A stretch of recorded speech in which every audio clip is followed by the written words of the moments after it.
Upon dissection, the creature displayed none of the characteristics that I had expected from the devilfish I had previously examined. The carapace was attached with connective tissue to the mantle, as I had thought, but the actual tentacled flesh was a mixture of striated muscles and transverse muscle fibers, and was much stronger than anticipated. This could explain how they were able to crawl out of the sea, effectively walking on masses of bunched tentacles while breathing the water held inside the carapace or in tanks carried on their backs. My colleagues were whispering prayers and demanding the sample be burned, but one had to admire the ingenuity of these creatures. History of the Ancient World, Pilny the Aged, 1679. Hello, and welcome to this episode of Into the Abyss with the Dark Mariners faction focus. In this episode, we'll be covering the Dark Mariners as a whole and a faction, which are an ancient and twisted conglomeration race of elder beings, horrific sea creatures with awful mutations, and with a dripping Cthulhu-style horror aesthetic that really grabs the eye. And they wield horrible plasma blades, and they cast dimensional magic and psychic magic all with equal ease. We'll talk about what this faction is all about, what motivates them, what makes them special, and go over many of the models in detail during this discussion. And in each one of these faction-focused video blogs, we'll try to answer the following questions. 1, who are they? 2, how do they play? What's their play style, the unit types, overviews, etc. 3, what's cool about them? And 4, what I've learned playing them or playing against these guys on the channel. So let's kick it off and talk a lot about who are the Dark Mariners. We should probably first cover the setting of Deep Wars. Deep Wars is set in what we call the Abyssal Realms, which is a conglomeration of the two game systems, Shadow Sea and Deep Wars. And it's set in an alternate history of the late 17th century. A mysterious undersea world and continent was found underneath the Earth's southernmost pole. This amazing discovery by Earth explorers began a cascade of fortune seekers, scientists, and scoundrels searching for treasure and glory in previously undiscovered land of the lost type of area. Ancient technology recovered from their first excursions on land allowed these adventurers to develop new ether-powered dive suits and weapons and return to the bottom of the underground sea and battle with deadly marine foes with, trying to find powerful artifacts and glittering crystals and golden treasure on the seafloor. So one of the primary antagonists in this world are the Dark Mariners. So who are these guys? The Fortune Hunters, which is kind of the human faction, which we'll cover in another deep dive faction focus video blog. The Dark Mariners, it's not really clear when their transformation began, but it's very clear that they're a very ancient and nasty race. There's been many recent discoveries from the Dark Mariners, or about the Dark Mariners, that have illuminated some of their mysteries.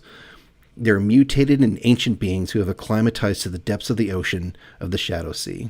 Their weapons are a mishmash of ancient ether tech devices, long-forgotten tech, and biomechanical constructs, or fusions between the three.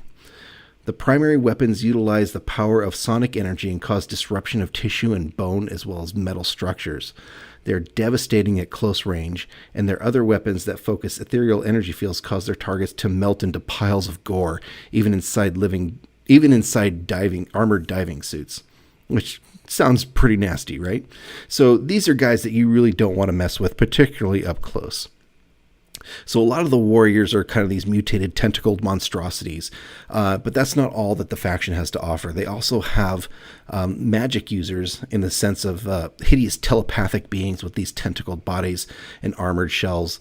And they also have these things called biomechs, which we'll talk about in later in this video, which are basically living constructs, these Frankenstein sea creature mishmashes of tentacles and armor plate and being controlled telepathically by people called biomancers, or not people, Dark Mariners called biomancers who know how to control these beings. They're, like I said, they're covered, these biomechs are covered with armored shells, and they're living constructs covered with golden metal alloy armor and slippery tentacled nastiness, and whatnot. And they're just awful. You don't want to meet one of these guys. There's also these pureblood commander types, which are basically descendants of an ancient ethereal race, which we don't really know a whole lot about, but they seem to be the leader caste of the group. The Dark Mariners kind of have a signature visual look. They tend to be blue or purple skinned with kind of pasty, pale colored flesh, covered in tentacles, and they've got this chitinous calcareous armor plates, sort of akin to crab or other invertebrate sea life armor. They're also covered in barnacles often and tentacles, and they're kind of pulsing with this Cthulhu nastiness that just makes them so iconic to the game. I might even say that these guys are really the most iconic looking race in the Abyssal realms. I think, when I think of Deep Wars and, pretty much the iconic villains, these guys spring immediately to mind. Although I will say that I personally think that the Fortune Hunters are the big bad, but we won't go into that right now. So I think, just looking at these guys are very iconic. You look at the pictures, you look at the miniatures.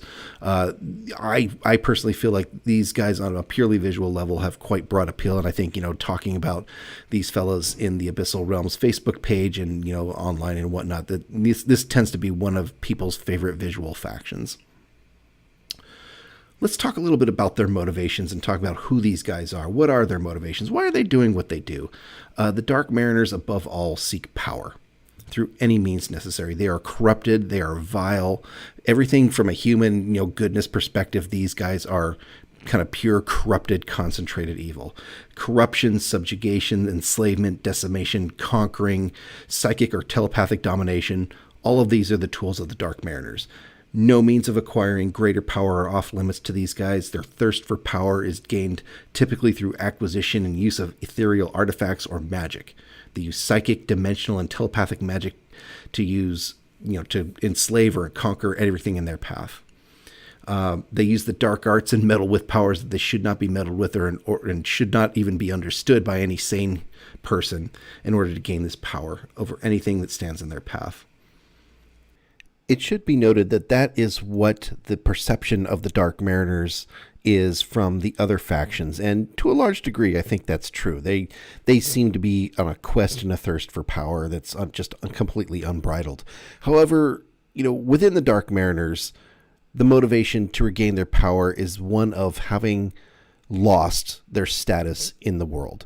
And after their civilization split from the Elder Civilization, which not much is known about that from the lore from the Abyssal Realms, but we do know, at least the Dark Mariners do know, and maybe one other faction which we'll talk about another time called the Ancients of Eidolon.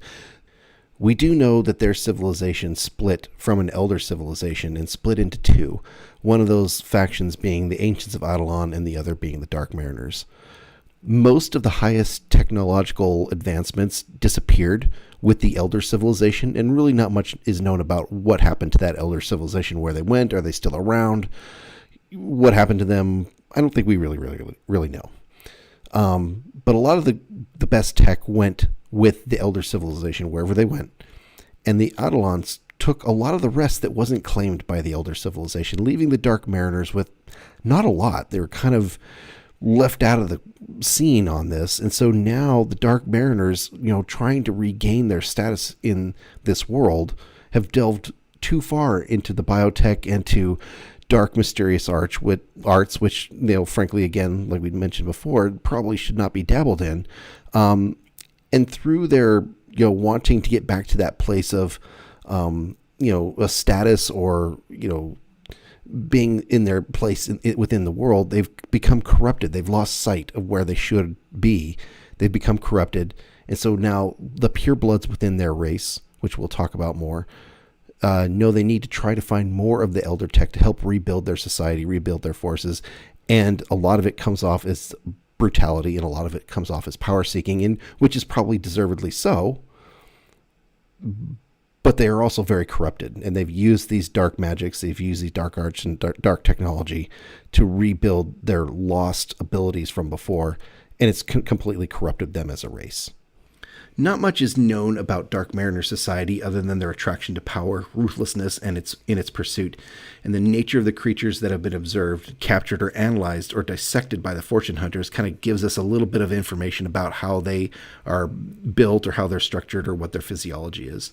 The majority of the troops for the Dark Mariners are these well-armored, mutated beings that are formed in what's called spawning pits. Not much is known about the spawning pits other than that they seem to be bred, or they seem to be used to bred purely for physical entities for combat, particularly at short range or melee.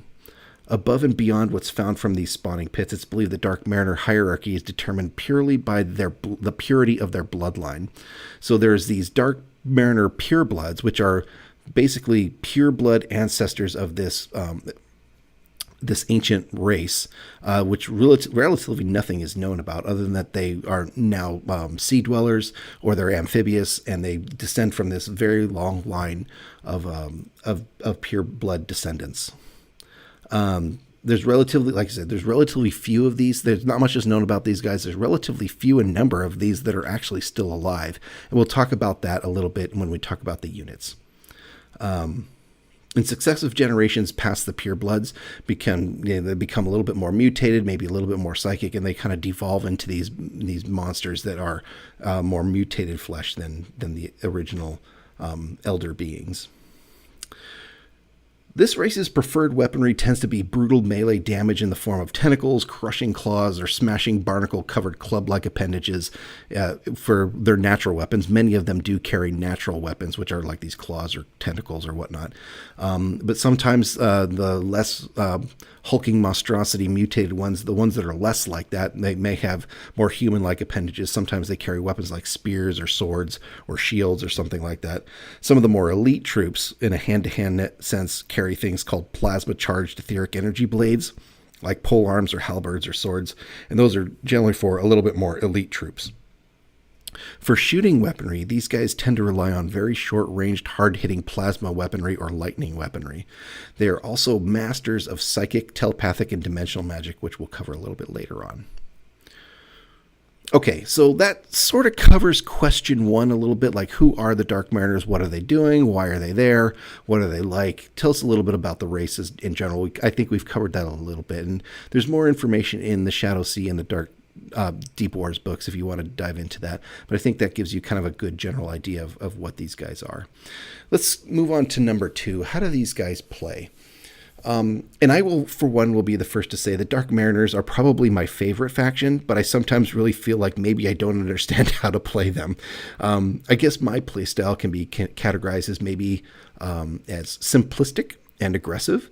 Dark Mariners, I think when played well, don't really necessarily follow either of those tropes. I think, in my personal opinion, I think they support or excel when played maybe in a little bit less aggressive play style, and they're more of a control faction as opposed to a glass cannon or a speedster. They're certainly not a speedster faction. You play war games enough that sometimes things fall into certain tropes, and I think for the Dark Mariners, I find that they definitely kind of fall into more the control style gameplay.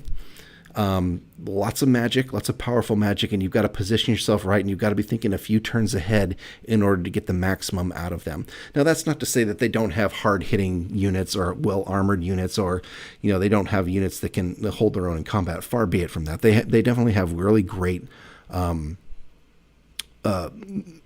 entries into each one of those sorts of areas. But I think if you're going to look at the faction as a whole, I really think of this as more of a kind of a magic casting and control style gameplay experience.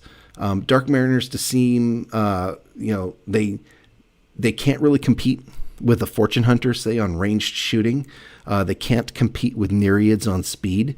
They're pretty tough, but I wouldn't say that they're tougher necessarily than any other of the races. But the one, like I said, one thing that they really seem to excel at is some pretty gruesome magic abilities. The psychic magic and the dimensional magic that we can cover here in a little bit, both of those magic disciplines can be really brutally powerful, particularly with like mind control or, the teleportation or hallucinations. All of these spells that I've cast using Dark Mariner magic types have really gotten really great results. The key is you've got to be able to get them off, and it can be a little bit swingy. I think one of the mistakes I often find myself making with Dark Mariners when I'm playing them is trying to get them forward too quickly and not thinking a few turns ahead. I found that if I, it's a little bit hard if you've got an objective mission where you're trying to get upfield and grab the objectives. And like Dark Mariners, like I said, they just can't compete with other races on speed. I think about, the Nereids and even the Fortune Hunters. You don't necessarily think of, you look at the armored suits of the Fortune Hunters and say, well, they're the dwarves, right? They're the slow but tough and hard hitting race, but nothing could be further from the truth. They've got incredible bonuses from leadership and really good quality on a lot of models, so they activate on 2 up. So you're going to get multiple activations on those guys and get them up the field very quickly. And so the Fortune Hunters are more akin to the long-range shooting army, at least in my estimation, and the Dark Mariners are a little bit more of the the subtle, the guile, and the feint and switch kind of tactics, and you've really got to kind of set up the magic a couple turns ahead to get the most out of it. So yeah, like I said, again, using the magic, I think about times in games where I've, thought a couple turns ahead. I plop a zone or a wall, a magic wall, or do a clutch mind control right at the right turn, and that just turns the tide of the whole thing. You're also thinking about summoning of some nasty ethereal beasts with magic users, and that becomes very powerful. So one of the other play styles that you need to kind of consider is that there's a couple of different ways to construct your warband.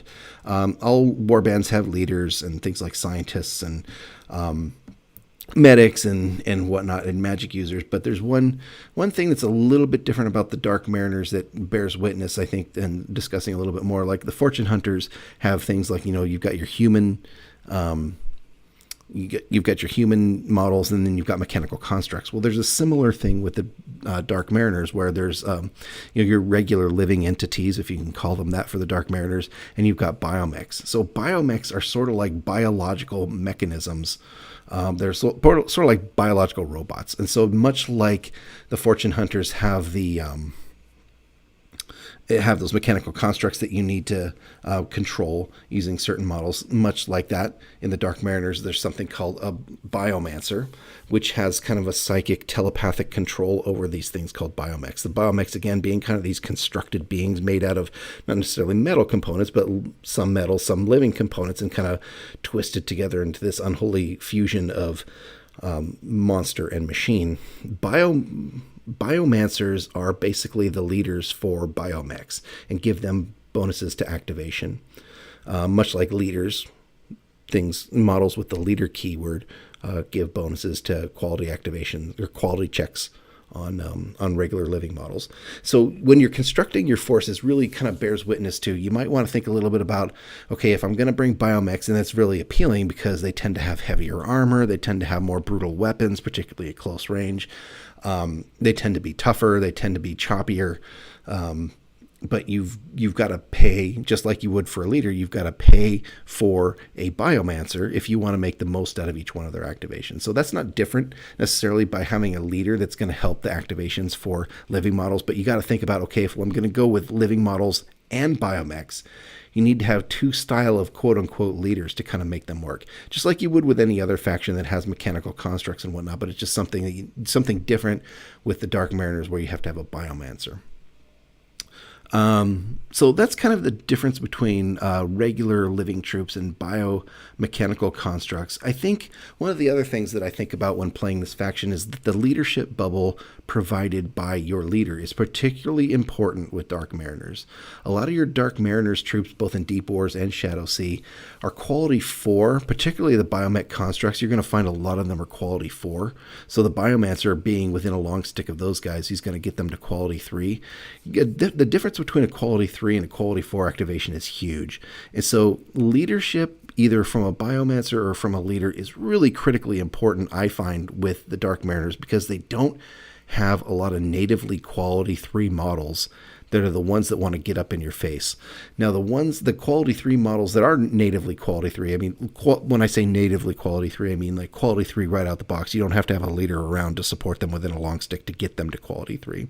That's quality 3 on their stat line. The the magic users tend to be around quality 3, which is great because they're going to be summoning, they're going to be, channeling spell points, they're going to be casting spells, things like that. So, getting those spell points, then a lot of them will be able to, will get a bonus to their quality when they're channeling and things like that or casting. And so, they're going to activate pretty reliably, but the regular foot troops tend to be around a quality 3 or a quality 4, even with a leadership bonus. So you got to really pay attention to, you pay a little bit of a tax with the debuys, which is great. And that's something you really need to pay attention to when you're playing your games, because we tend on the channel to play in the shallow shelf where debuys aren't that important.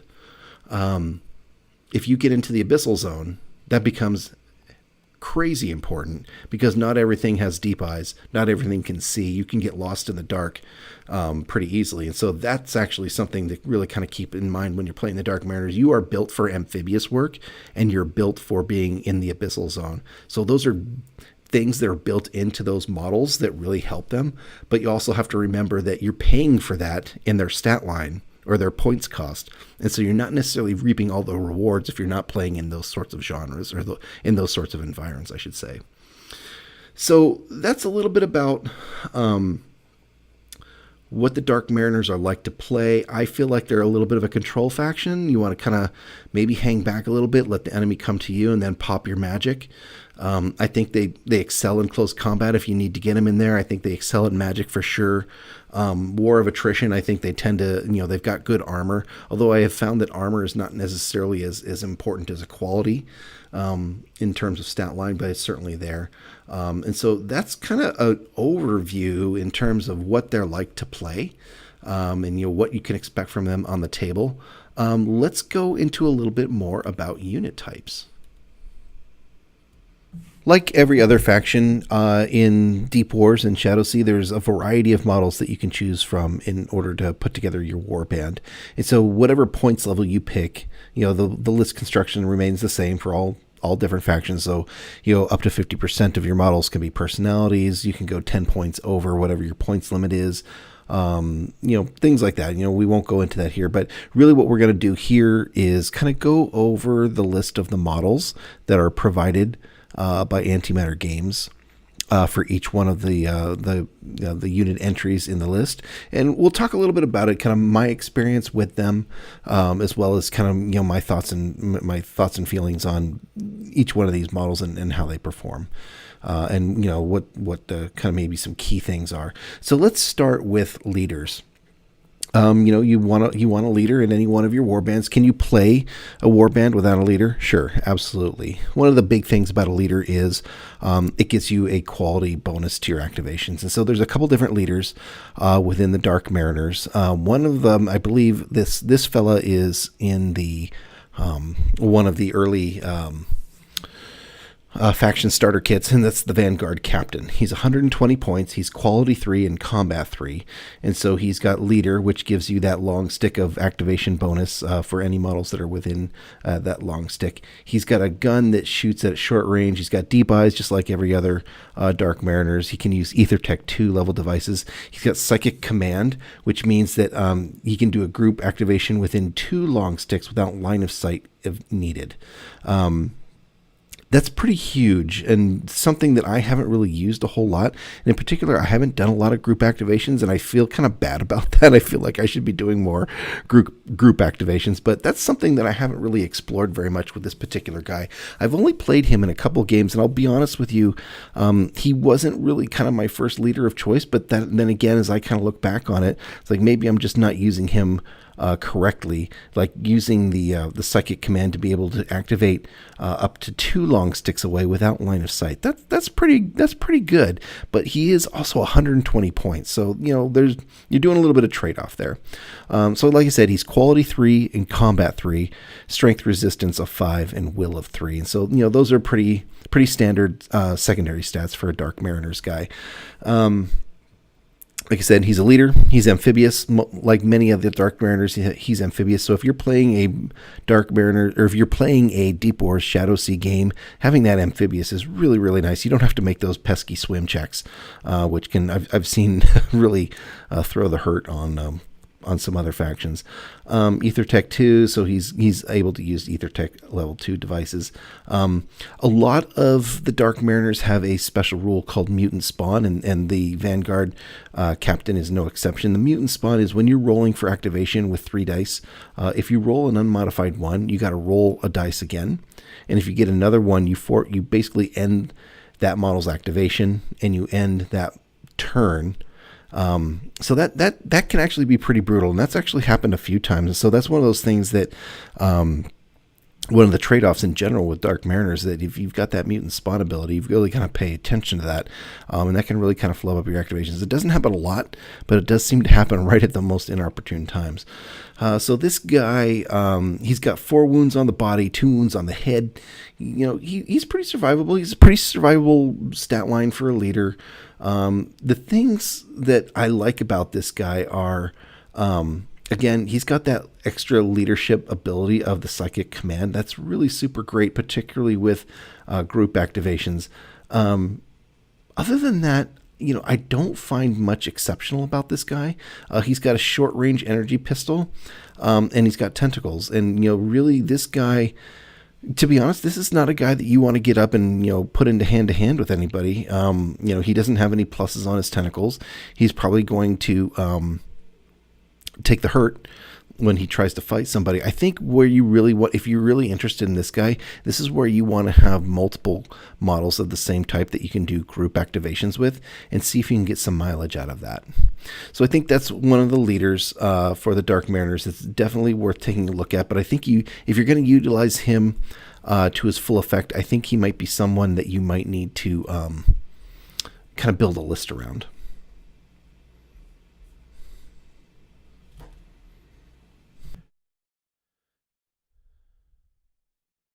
I find that my favorite leadership models from the Dark Mariner range actually come from Shadowsea. So let's go over those really quickly. So there's a couple different leaders that we can talk about. And let's start with the Vanguard Warrior Commander. So he happens to be this fellow right here. And I try to find ways to get him into my lists almost all the time. He's kind of a combat beat. Well, he's not kind of. He is a combat beat stick. I really, really like this guy. For 133 points, you get a quality 3 model with combat 4. He's a personality model. He's +2 on his weapon and +3 body armor, particularly from the front. Which is already calculated on the card you can see here. Strength and resistance of 5, will of 3. He's a leader, so he gives long stick bonus activation to everyone within a long stick around him. Amphibious deep eyes, those are the 2 hallmarks of Dark Mariners. You're going to see that on just about everybody in EtherTech too. This guy's special rules are pretty shallow. I mean, there's nothing like special or quirky kind of to write home about. This guy is just kind of your solid performer. He's 13 points more than the Vanguard Captain. But I find, this guy this guy can talk the talk and he can walk the walk. You look at the back of his card, he's got +2 hand-to-hand with armor break 2, and it's got breach. So this is another interesting thing about the Dark Mariners faction outside a couple of key Biomech models, is that you don't have a whole lot of access to kind of native breach ability. This guy can actually breach walls with his plasma blade, which I think is fantastic. He's also got really, really good armor for a troop model. He's got head and body of armor of 3, legs of 2. He is sluggish, so that's a little bit of an issue. The heavy repulsor shield. This is something I don't always remember. Deflect. You gain +2 combat score versus projectile attack. So if somebody's shooting at him, he gets +2 on his combat score, and that's pretty big deal. Because normally when you're being shot at, you don't get a weapon bonus. It's your combat, and maybe if you've got cover, you can kind of deal with that. Or if you were smart enough to do an evasive action before the turn before, or you've got, you want to do an evasive action, you can get some benefit. But this guy, if you shoot at him, he gains +2 to his combat score against projectile attacks. That's pretty good. If it doesn't save you from taking damage outright, it's certainly going to help you from getting doubled out. So it's really kind of something to kind of be aware of. He's got he's got natural armor, which is very much a hallmark of a lot of the Dark Mariner models. So if you're next to or adjacent to natural scenery, it's -1 ranged attack against him, so that's pretty nice too. So the reason I like this guy is that, he's kind of a no frills. He is expensive, but he's no frills. He's got no gimmicks. He can actually do work in combat. He's not there just to buff other units. He actually can get the work done himself, and I find that very appealing. This guy tends to find his way into my lists. Is he the best commander in the game? Probably not. Is he worth the points? I have never regretted having him in my list. Let's talk about another fellow that is a leader, and his name is Melendil Runeseer. And he is an interesting character. So he's kind of one of my go-tos for, like, if I'm running hot on points, I like this guy a lot. He's only 94 points. He's quality 3. He's got an abysmal combat 2. That's a little bit mitigated by some of his special abilities. We'll talk about that in a minute. I tend not to want to get this guy too stuck in, but this guy's a real good toolbox character, and I'll tell you why. Let's get into some of the other stuff first. So his sword is +1 micro-edged sword, +1 body armor of 1. Nothing really to write home about. Like, if this guy gets hit, his armor is not going to save him. Strength and resistance stats of 5, will of 3, leader, amphibious, deep eyes, ether tech 2, all pretty standard stuff for the Dark Mariners. So nothing really earth shattering there. Where this guy gets super interesting is you look at his look at the back of his card. So not only is he a leader, so he can give quality buffs to your living models. This guy can give quality buffs to your biomechs as well. And why is that? He's got a control device. Look at the very bottom of his card, special items, control device biomechs. So he gets +1 bonus to activation for 1 biomech within range of 1 long stick. So he's not going to be as good as a biomancer, who we're going to hit here in a moment. But this guy can run both biomechs and living creatures, or normal living models. So that's nothing to sneeze at. He can actually do a little bit of both, and for the points, he's cheap as chips as far as leaders or characters go. I've used him several times. I get a little nervous trying to put him into combat. Like, you look at, he's got victim stats.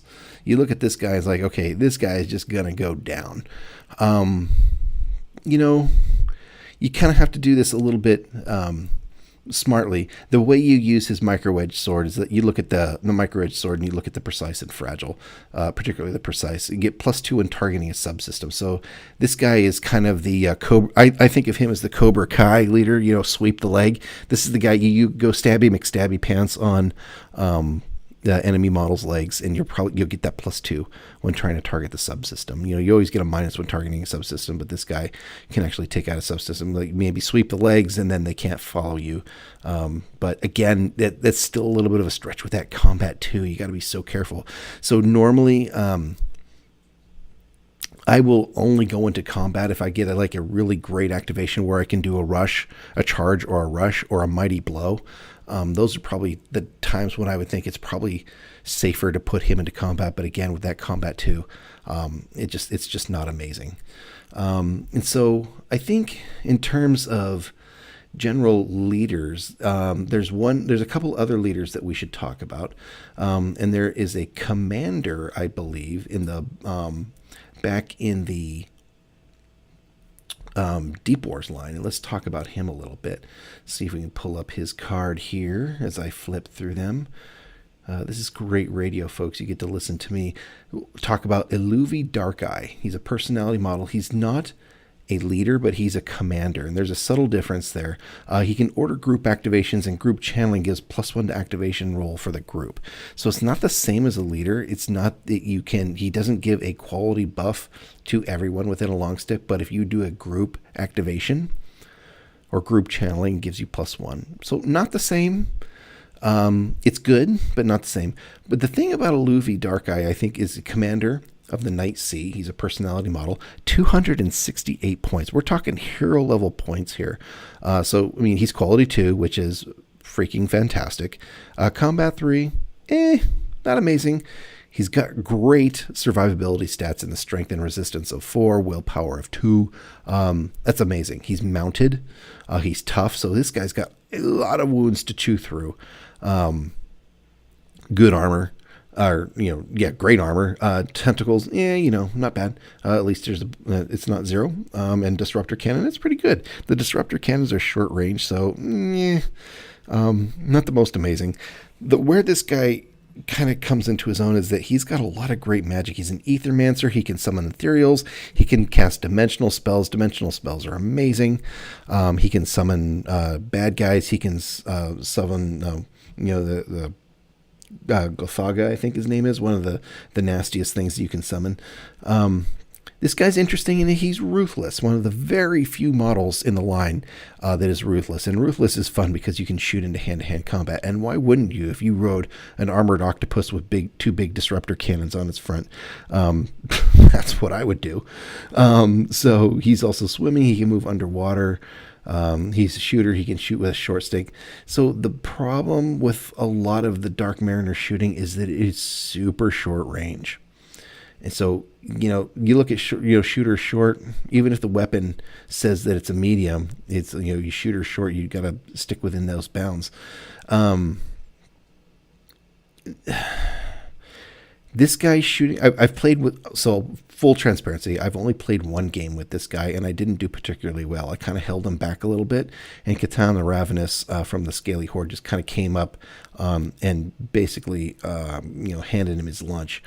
And I didn't get a whole lot of work done with this guy. I think, again, I sort of maybe played this guy perhaps a little bit wrong, and I haven't really given him another chance since, not because I don't like him or anything. He just hasn't been on the table. A couple things.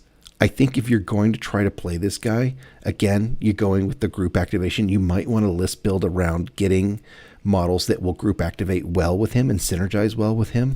He's very expensive. He's 268 points. That's almost 2 Vanguard commanders.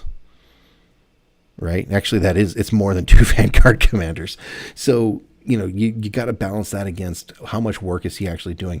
I think what I did not do very well with him is I held him back. I did not make full use of his Ethermancer abilities. I did not get full use of his dimensional spells and summoning. If I was him, quality 2, I'd be first turn, I'd probably be channeling spell points. Second turn, I'd summon the biggest, nastiest ethereal I could and go wreck face. That being said, being charged by Catan, he's probably one of the worst beat sticks in the game. He survived a couple turns, I believe. So that's no small feat. So, if you've got this model, I would really recommend you play him and try to, use some of the tactics I've described here. I have not done it. Now that I'm talking about it, it kind of makes me want to go try it. Again, I think if you're going to pick this guy, given that he's so many points, you might need to list build around him in order to get full effect out of him. Okay, so that is Illuvi Darkeye. Oh, and I love the model, by the way. I mean, how is that model not the most awesome model in the world? I mean, it's an armored octopus with disruptor cannons with a dude riding on top of it. Need I say more? All right, let's move on. So I guess one of the other, this guy is not a leader, but we should kind of talk about him maybe in the leader genre, and he's the cephalid biomancer. So that's this fellow right here. He tends to end up in a lot of my lists, and here's why. He is a biomancer, which means he controls biomechs. He can control any number of biomechs within a long stick of him, give him +1 activation. So that's the biomancer special ability. So 97 points, cephalid biomancer, personality model, quality 3, combat 2, strength and resistance of 5, will of 3, no real hand-to-hand to speak of. Armor is a little bit laughable. This guy is not the guy that you want to get in a protracted melee fight. The reason you bring this guy is that he is the enabler of biomechs that are basically going to go wreck face in his name. Ether Tech 2, Mutant Spawn, again, if you roll that double 1, then you're in trouble. You're going to lose your activation. Biomancer, we've already kind of talked about. Interesting note on Biomancer is that in addition to giving the bonuses for activation for biomechs, it allows you to cast elemental conjuration spells, which is great. So that's another source of magic that you should definitely leverage with this guy. Another thing about Biomancer is that it allows you to repair your Biomech. So this guy is kind of a triple threat in terms of he can control or be leadership against Biomechs. He can cast spells, and he can also be act as a healer. So this guy is really, really frankly kind of an auto include if you're going to go Biomechs on any level. He's 97 points, so I mean he's not super expensive. I mean, he's also not very cheap. But if you're going to include Biomechs, you really kind of have to include this guy. If you're going to, in particular, if you're going to include more than one Biomech, this guy is just a no-brainer. You just put him in your list. And the one thing you do have to be careful with on him is that with the Combat 2 and the very light armor and, only 3 wounds on the body, you're going to need to protect him. And so you kind of have him hang back a little bit and make sure that he's not in harm's way. The last leader type that I'm going to talk about is Lithiana. Now, she does not have the leader keyword in her profile, but I do tend to use her a little bit as a leader type of model. And so at 144 points, Lithiana, Queen of the Deep, is a Quality 2, Combat 3 personality model. Those are pretty fantastic stats. Strength and resistance of 5, will of 2, plasma blade of +2, and body armor of 1. Not great armor, but again, in this particular game, I don't really count on my armor to turn any blades. You just want to get the good activations and get in. The reason I'm adding her into the list of leader type models that I'm going to discuss here is that she has a control device, much like Melindil Runeseer. She can give +1 bonus to activation for Biomechs within range of 1 long stick. So this particular character, she is expensive. She is a little bit squishy with the armor. But she can hit like a ton of bricks. With the plasma blade at +2, she is only combat 3. But she's really kind of another toolbox character. She can breach with her plasma blade, which is really, really nice. And levitation gives her the airborne ability. So that's another really cool bonus with her in Shadowsea, is that she can essentially fly, right? And she can move over obstacles and whatnot. So she's very toolboxy in terms of her capabilities. Not a leader of living models, but she can give bonuses to Biomechs, which I find super helpful. So that's pretty much it in terms of your stable of leader type models, or your commander buff models that you're going to have access to in the Dark Mariners at the current time. Let's move over to some of the models that have spell casting abilities. I think these are sort of the next things that you need to pay attention to when you're creating a Dark Mariners list, that these guys are really going to do a lot of the extra work for you in kind of that command and control style list that is pretty effective with Dark Mariners. Okay, so when we're talking about magic with the Dark Mariners, there's a couple of different types of magic that the Dark Mariners employ. And it's going to depend on the model. You have to look at the model's stats and what abilities they have.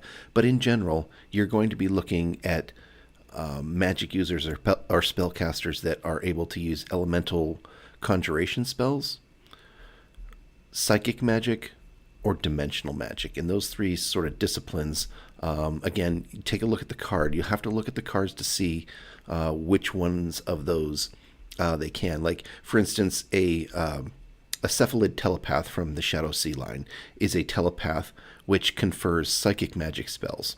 The ethereal or the cephalid biomancer from the Deep Wars line, they use elemental conjuration spells as part of the biomancer special rule. So you kind of have to look at the cards to understand that there are special abilities that generally confer the magic type. It doesn't say elemental conjurer in the special abilities portion of the card. You'll have to look at some of the cards to see what their special abilities are, which confer a magic type. So that's one thing. It's like sometimes it's like a little confusing in terms of, well, which of the spellcasters cast which types of spells. It's not immediately obvious if you look at the special abilities, but again, you kind of dive into the special abilities a little bit, and they confer what type of magic you can use. So let's just really quickly, let's start with the the Deep Wars line, and we'll kind of go through this, step by step in the different models that are able to use some of the magic. Again, let's go back to one of my favorite Deep Wars models. Both the model is amazing, and he does a lot of really great work on the battlefield, the Cephalid Biomancer. So again, 7 points. That Biomancer ability confers the ability to cast elemental conjuration spells.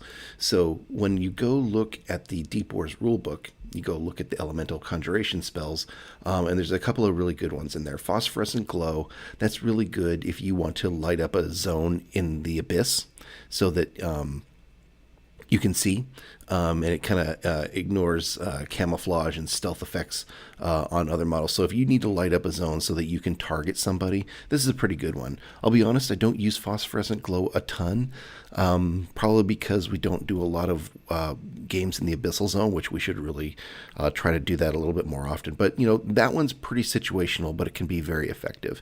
The ones that I use a lot with my Biomancer or anyone who uses elemental conjuration spells are Acoustic Resonance and Boiling Wall.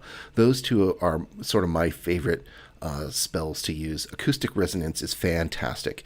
It's a spell that creates this kind of harmonic resonance zone. It's a short stick in radius, not diameter, radius. So it's the big template. So the effects on this one are basically if you go into that zone, right? It's center. When you cast that zone, you place the template on the table.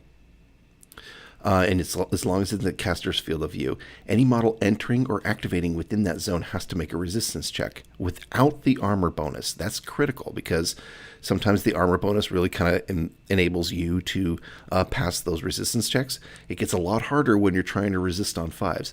So you roll resistance, and let's say your resistance is 5. If you roll 3 5s or 6s, you're fine. If you roll 2 5s or 6s, you're fine. If you roll only 1 5 or 6, or if you fail 2 of them, you take the model that goes into that zone or activates in that zone takes a wound. If you fail on 3 dice, you're not only take a wound, but you're transfixed. So that can be pretty brutal. So if you want to put this in a zone or put this on an area on the map where your enemy is kind of funneling through, if you're trying to funnel somebody through, you drop an acoustic resonance zone right where they need to go. They're going to have a bad day. So so I've used that to effect. I've had that used against me and to great effect. So that's a really great elemental conjuration spell. The next one that I really like is Boiling Wall. This one I use a lot. You see this on the battle reports a lot. So basically the idea here is that the magic user casts this wall, and it depends on how many dice or spell points you've used to create the wall. You can cast it a certain distance away, you can make it a certain length, and you can kind of make it angle in whatever way you want. But basically you are cordoning off a section of the battlefield where if models try to move into it or through it, again, you need to make a resistance check with successes or suffer some wounds. So on 3 failures, if you go into a zone that's up, if you go into a boiling wall that's up, you'll take, and they go into it, they roll on the resistance, they have 3 failures, they're going to suffer 2 wounds. If you make a resistance check, you have to get 2 or more successes or you'll suffer a wound. So if you roll all 3 dice and you get all above at your resistance or higher, you're fine. If you roll all 3 dice and you get 2 successes, you're fine. If you get only one success, you suffer a wound, and if you fail all 3 of them, then you suffer 2 wounds.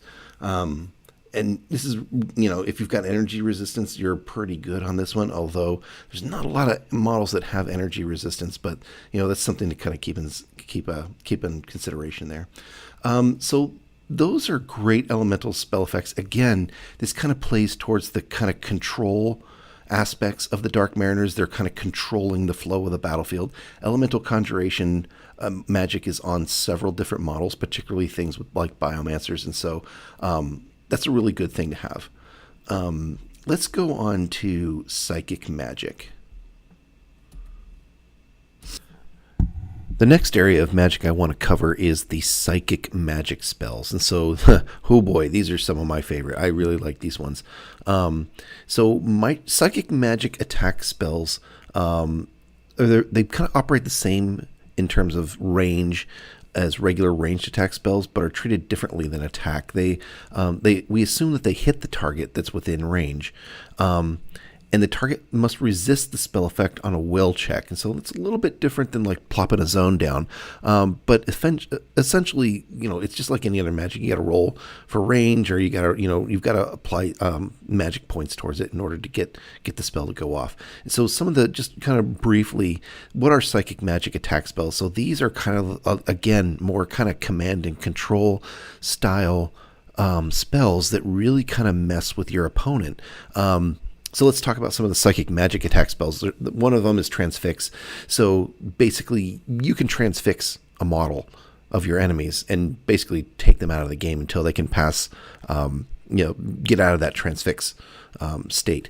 So basically, when you target a model with this spell, they have to roll a will check with 2 successes and to avoid being transfixed.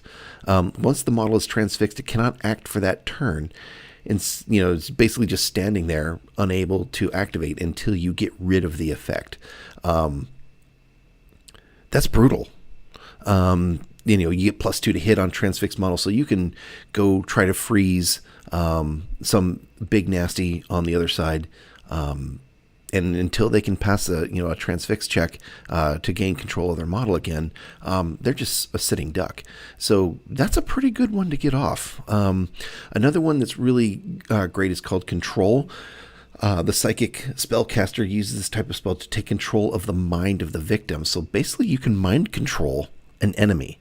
This one is brutal. If you can get this one off, you can take somebody's hero model or one of their hard hitters, or just take one of their pieces out of action and use it for your own devices. Again, if the target must roll a will check, they have to get 2 successes in order to shake this effect. But if you mind control a target model, you get to activate that model as if it were your own. That's brutal.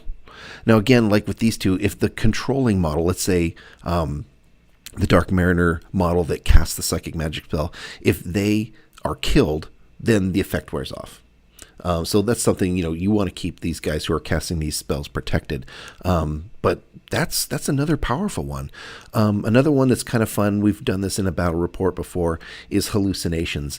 You can, if you cast the spell against the target, you kind of send these horrible scenes into the victim's mind, and they kind of go a little bit bonkers. Again, it's against a will check, so if they fail a will check, if they get two successes, they're fine, but if they get two failures, they're subject to the hallucinations.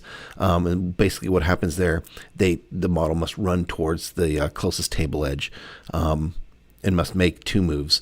On 3 failures, they runs away completely. The model is just removed from play against that will check. So again, you can kind of mess with the activations or the movement or the actions of an enemy model, and that can be very, very potent. A lot of these things, but you say, Greg, wow, that sounds really overpowered. Well, I think the balancing factor to this is that it's pretty...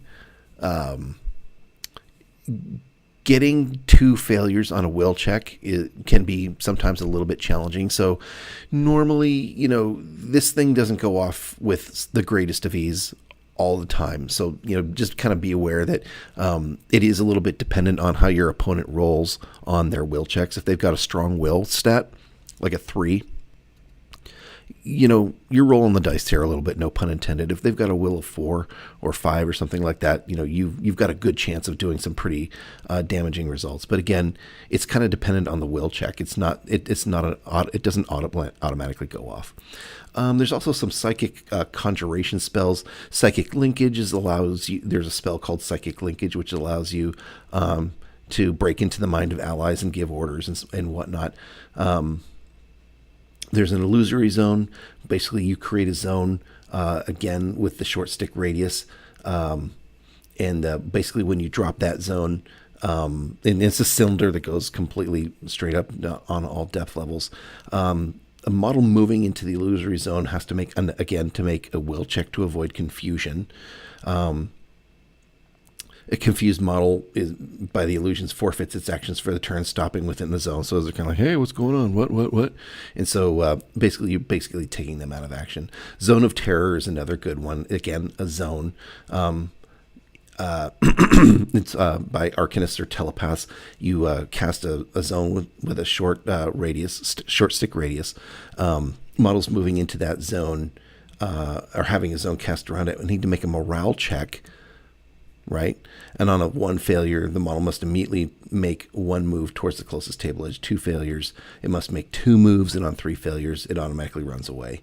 Well, then you say, well, geez, Greg, what's the difference between the last 2 spells you just talked about, Hallucinations and Zone of Terror? The difference is that one's a zone and one applies to a single model. So Hallucinations is kind of the cheaper one because it applies the amount of spell points you have to apply to it are really based on the nature of psychic magic attack spells. 1 power for a short range attack, 2 power for a medium range attack, and 3 power for a long range attack. So Hallucinations applies to a single model. Zone of Terror, it costs a base cost of 3 power just to cast the spell, and then you apply the range based on the power points normally for a psychic magic spell. So Hallucinations is cheaper, but you're only affecting 1 model. And Zone of Terror is more expensive, but you can drop down a pie plate and affect all kinds of people. A morale check and a will check are essentially the same thing for the purposes of this. So really the difference there between, if you're kind of wondering what the heck's the difference, Hallucinations is more of a laser beam and Zone of Terror is more of a grenade. So kind of think of it that way. It's more expensive, the Zone of Terror, but you could, if you've got a cluster of enemies and you've got the power points pumped in to a psychic magic spellcaster to get that off, that can be devastating. The last area of magic that we'll cover for the Dark Mariners is dimensional magic. And some spellcasters within the Dark Mariners are able to use this. One of them is Illuvi Dark Eye. Another, I believe, is the Ethermancer. But you look on the cards again and look at the special abilities that confer the ability to cast dimensional magic. Dimensional magic is the quintessential, tearing a fold in the space-time continuum, or teleportation or time shifting, or jumping between dimensions and back again, and creating these powerful vortexes, or even calling some of the nastiest ethereal creatures known to the dark arts ever imaginable. This is really your very twisted dark magic that time, space, and reality kind of type of manipulation. Again, lots of control, lots of movement shenanigans, type of spells that kind of really lends again into that Dark Mariner kind of control style list. So let's talk a little bit about the spells. We won't go into too many details. But these are some pretty powerful spells that you should really take a look at, because they really help, particularly with movement or bringing on the very powerful models onto the table, or removing very powerful models from the table. The first dimensional magic spell that we're going to cover is called Portal, and this is where the caster of the spell creates a fold in multidimensional space and creates a portal to a different place on the map. So essentially you roll the spell dice and you create a portal, and you hold it open so that any model may pass through it. Passing through it requires 1 action. Any number of models can pass through it, and the number or the size of the models that can pass through it depends on the number of power points that you pump into it. A power 1 spell allows a medium-sized model to pass through, power 2 allows big, and power 3 allows huge models to get through it.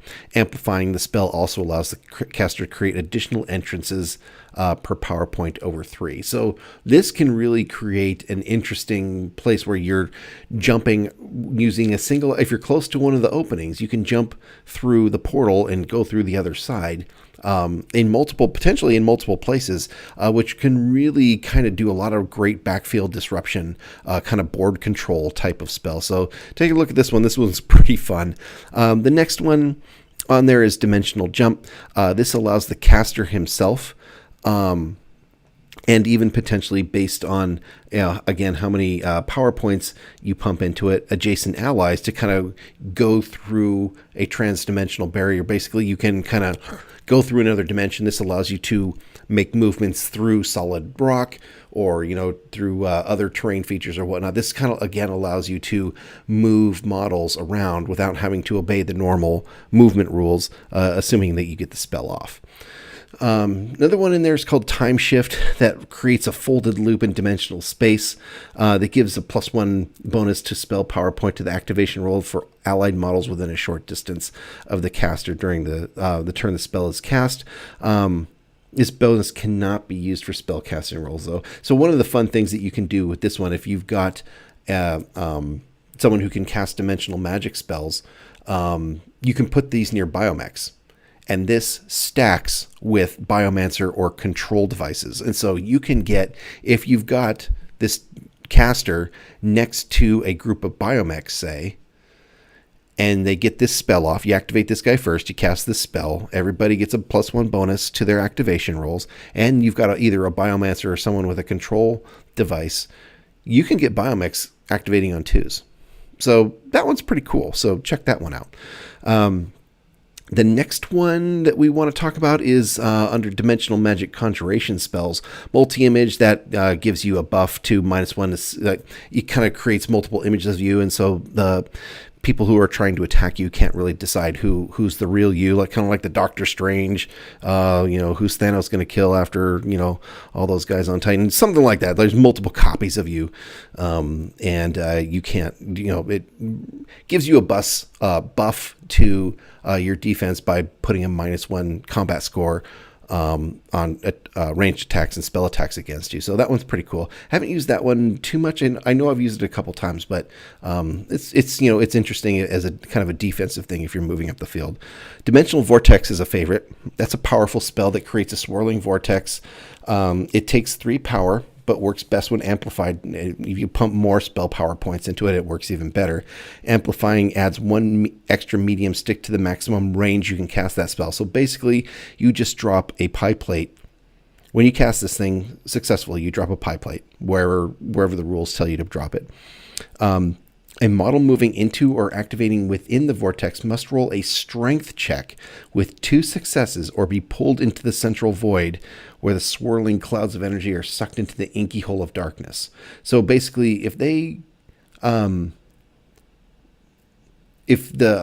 model fails its check on this, they are basically removed from play. So that's pretty cool. That's pretty powerful, and really nothing to be sneezed at. And so check that one out. There's some specifics around the rules on that one, but that's a powerful one. The last one that we're going to talk about is called Call Elder Ethereal.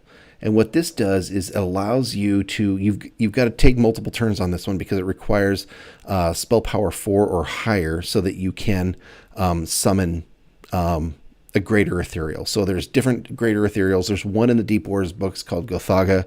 There's multiple greater ethereals in the Shadow Sea book. I think there's only one in the Deep Wars book, and I think there's 4 or 5 in the Shadow Sea book. Basically, what this allows you to do is that it requires that you have points in your summoning pool. If you take some points in your summoning pool, but you can use those points to call an Elder Ethereal, which are incredibly nasty. Take a look at those Elder Ethereals in either one of those books, and you'll agree with me. They mean business. And so with this spell, like I said, it takes several power points to get pulled off.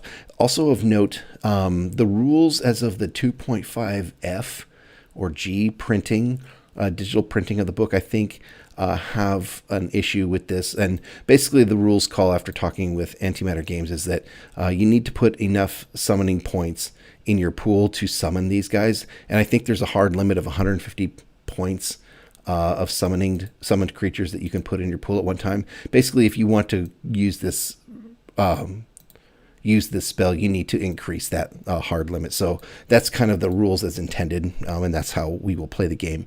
But just know that that's in there. That a little, maybe a point of confusion if you're looking deeply into this and you have a model that you want to summon as a Elder Ethereal. So basically, you're just summoning the biggest bad nasty Cthulhu monster that you can think of by using this spell, and it is pretty brutal. So that's kind of the focus on magic, the specifics on magic. Let's start talking about the guys that can actually use this magic. So the first one I want to talk about is going back to that Cephalid Biomancer. That's the guy that kind of helps support Biomech activations. Again, he is also a elemental conjuration spell, so he can do those zones and those boiling walls. So don't forget his ability to do that. He's not just a support piece to buff your Biomechs. He is actually a guy who can cast some spells, and I'm not always the best at remembering that, but he really can do a lot of work with the elemental conjuration spells, setting up some zones for defense or for board control. Do utilize him in that fashion, and board placement on him is pretty important. You got to keep him close to your Biomechs, but you've got to get him, and you got to get him close enough to cast those zones in the right place, but you don't want to get him so close that he's going to get attacked by some fast mover that comes up and just kind of eats his lunch. So Cephalid Biomancer, great toolbox model. I highly encourage anyone playing Dark Mariners to put that guy in their list. Iluvi Darkeye, let's go back to him. We talked about him as a commander. He's also if I'm not mistaken, he is a dimensional. He can cast dimensional spells based on his ability as an Ethermancer. He's got the Ethermancer special role. Yeah, so when we look at his card, he can cast dimensional spells, and you can put the 75 points in your warband and summon creatures. And if you want to put more than like 150 or that hard 150 limit, because you double the points in your summoning pool to determine what kind of points level thing you can summon. If you're going to go for Gothaga or somebody like that, I think rules is intended. You just put more points in there. But again, he's an Ethermancer. He can do all those nasty dimensional spells that we just talked about. That's some potent stuff right there. So let's talk about the Nautiloid Chrysalid. So he's a telepath, which means that is the key word for the psychic magic spell. So those are kind of the mind control, the hallucinations, that sort of stuff. So this guy is pretty nuts at 129 points. He's quality 3. He gets +1 on spellcasting rolls, which is a quality check. So he's at quality 2 when he's doing telepath type magic. He's great. The thing is with him is that as a 129 point model with only 3 boxes on the body, you get him a little too close in psychic magic. Sometimes it requires you to get a little close.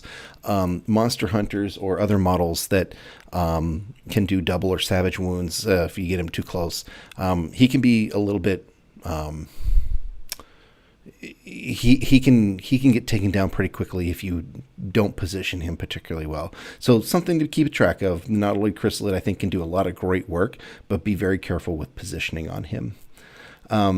Another magic users from the Deep Wars line that we should be kind of thinking about would be the let's see, rolling through here. Oh yes, of course, the Cephalid Ethermancer. Really, this guy to me is kind of one of the quintessential magic users in the Dark Mariners line. Again, he's an Ethermancer, which means he can cast the dimensional spells. Really great model. For 81 points, you are casting dimensional magic. Nothing to sneeze at. 3 wounds on the body. Not very good body armor, not very good combat, so you don't really want to get this guy close. You don't want him getting shot at, but you can have him sort of in the backfield, summoning the greater ethereal or dropping those dimensional vortex pie plates to slurp enemies out into the cosmos and be destroyed. So great backfield control piece. Can do a lot of work again, but he's a little squishy. You don't want him getting close to anybody who can actually chop him up. Going through the Dark Mariners line, I think that's pretty much it. Let's move over to the Shadow Sea line for all the magic users that we've got there. We've got the Cephalid Animist. I really haven't used this guy very much, but he can cast elemental conjuration spells, so he's probably worth a look. Cephalid Telepath. He's got the telepath, so that means he can do the psychic magic, so he's control, kind of the mind control, stuff like that. So quality 3, combat 2. Again, probably want to keep him behind some of your harder hitting or your better defensive people. At 81 points, he's kind of competing in the same spot as the Aethermancer, but this guy's psychic magic and the other guy's dimensional. So something to keep in mind depending on what kind of flavor list you want to put together. Gothaga, the Cephalid Remote Viewer, is an interesting guy because he is a telepath, which means he can use psychic magic, but he also has a very interesting rule called Forward Observer. He gives +1 combat score to shooters and bombards within 2 long sticks of him. So this guy can cast magic. He's kind of got the victim stats at quality 3, combat 2, and really crappy armor too. So he's a backfield sort of control piece, but he's great at also kind of giving. Dark Mariners really suffer from short range shooting, so. The thing is that it's really tough with him because if you're going to use him for short range shooting, that means he's going to have to be close or close-ish. He needs to be within 2 long sticks, which isn't really super close, but let's say you put him next to a Biomech with a gun, right? That gun that the Biomech has is probably medium or short range.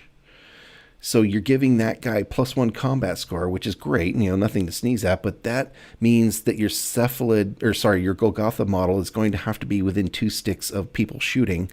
That's probably reasonable, but don't get them too close because, again, this guy's pretty squishy. You don't want him anywhere near the choppy or the shooty. Kind of going through here again, Lithiana, we talked about her before. She's not a leader, but she is kind of in that hero, multi-role hero sort of genre. She's an Aethermancer, so not only is she quality 2, she activates like a champ. Combat 3, not horrible, but not great. But she's got +2 on that plasma blade. She's pretty decent in hand-to-hand, but she can also summon ethereals and cast dimensional spells. So she can drop that dimensional vortex. She can, summon the dimensional, ethereal, the greater ethereal model. So, she is very for 144 points. She's a little expensive, but she's very toolboxy.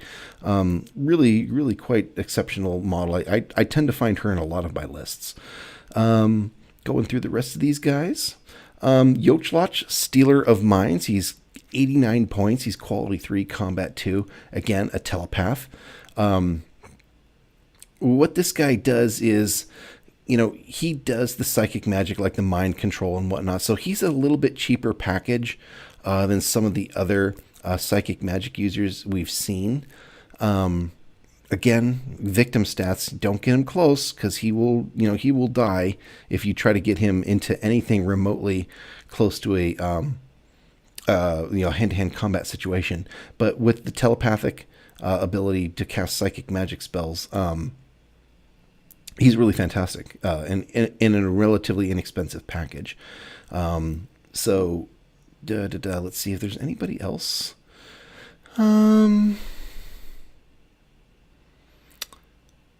No, I don't see. This is, again, great radio, folks. I don't think that there's any other magic users that we can really talk about that can use those magic. But the Dark Mariners have one of the things the Dark Mariners have, and maybe even better than some of the other factions, is they have got a great stable of spellcasters. We'll talk about the Scaly Horde. They don't have a whole lot.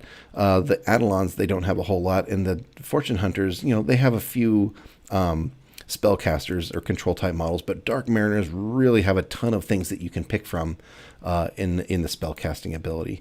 So let's move from talking about the spellcasters. I think we've kind of covered those in some level of detail. Let's start talking about the biomechs, and then we'll go on to the living models after that. Biomechs are just really cool. I love the look of them. I like the idea of them. These are basically biomechanoid robots. They're, semi-mindless automatons that have been created in a lab somewhere. And they're kind of, these monsters that get controlled. So let's start with the Dark Mariners, the Deep Wars line of models, and we'll start with the Annihilator Biomech. This is where you're going to see some of that shift in the stats. Like you're going to see better qualities, you're going to see better combats, but you're going to see lower qualities. And some of this has to do with, okay, well, they kind of need a biomancer to help guide them, so you're going to get a boost in the quality there. And we remember that time shift, or I forget the name of the spell, I apologize. Let's go back and look at that. That helped. Activation rolls.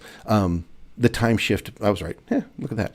The time shift ability that allows you to increase, bonuses on quality checks, on activation rolls. Not any quality check, just activation rolls. So you can use things to get these guys in a better place in activating. So that quality 4 looks a little off-putting, and I'm not going to lie, it would be great if you didn't have to have support pieces, but there's balance to that. They've got better combat, they've definitely got better armor, they've got weapons that are going to be a little bit harder hitting, maybe shooting a little bit, and better armor break. And so the Annihilator Biomech weighing in at 116 points, quality 4, combat 4, pretty decent strength and resistance and will stats, decent armor. I've used him several times. He is a kind of a great mid-range biomech if you're going to have something with a control device or a biomancer to run one or two or three biomechs. This guy's a solid choice. I use him a lot. I'm generally never very sad. He doesn't hit as hard as some of the others, but he's not like a Deep Spawn Reaver, which we will talk about in a moment, who's really a very cheap biomech, but he dies to a stiff breeze. So he's a great midline kind of middling sort of biomech that can do a lot of work, and the model just looks super cool. I love that model. And usually that's kind of what I base my decisions on anyway. So let's go through here. So going through the Deep Wars line, the next one is the Deep Spawn Reaver. We just mentioned him, 69 points, quality 4, combat 4. Again, you get that boost to the combat. You're not having the standard Dark Mariners regular character combat 2. He's combat 4. That's better, right? But you're at quality 4. Right, so you need ways to boost that quality if you're going to get more out of these. So again, these guys, all the biomechs have artificial biomech. Let's back up a little bit. It's really important to maybe understand what we mean when we say artificial biomech. In the rules, you should go back and look at these, but they're immune to certain things, right? They're immune to a lot of the psychological things that might traumatize living models. They're immune to poison. They're immune to some other things. So take a look at those. I think it's important that you understand, like when you're buying a biomech, you need to pay attention to, there's a lot of things that they're immune to that won't affect them, that will affect living models. Now, again, you pay for that by not necessarily having the best initiative or quality, should we say, on these models. But you're not, being a biomech is, you're paying some points for that, but you're not getting nothing for that. So pay attention to when you're playing that. So back to the Deep Spawn Reaver, body armor of 3. That's great for a 69-point model. That's amazing. And at one point I was like, I am going to buy like 7 different Deep Spawn Reavers and just run a Deep Spawn Reaver list. The problem is with the Deep Spawn Reaver that I have found is that, when you look at the front of his card, hey, that looks great. Quality 4, I can mitigate that with a Biomancer. Combat 4, not too bad. Hey, body armor 3, great. It's going to be hard to kind of blow through his armor. His strength and resistance and will stats, not amazing, but no, not bad. Remember, 69 points, not very expensive. That's quite cheap, particularly for Dark Mariners. But then you look at the weapons. There's no bonuses on the weapons. And so really, these guys suffer a little bit from, yes, they're cheap. Yes, they're points efficient in the sense that you're not paying a lot of points for them and you've got another model on the table, but they're not really going to dish up a lot of damage. And quite frankly, for a model that isn't going to add a whole lot of damage output because there's no bonuses on the weapons, the armor 3 on these guys is not going to save them. Right. So really, I think the way the Deep Spawn Reaver, and I haven't tested this theory, but I think the best way to deploy the Deep Spawn Reaver is probably in groups and group activations.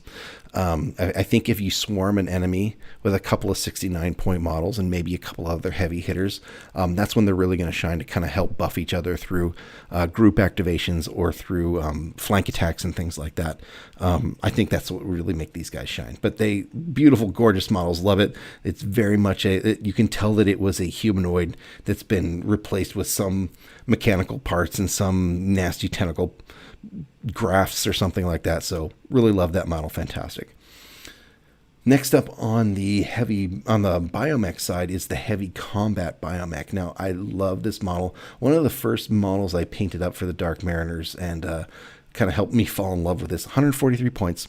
Quality 4, standard stats for a Biomech. Good on the strength, resistance, and will.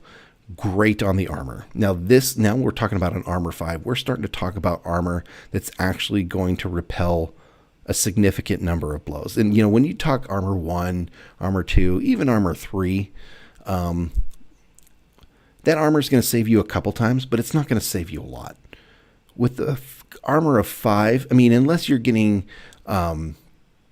shot from really close range with a torpedo from from something from the Fortune Hunters line where they're doing aim shots with or mighty blows or things like that, the chances of you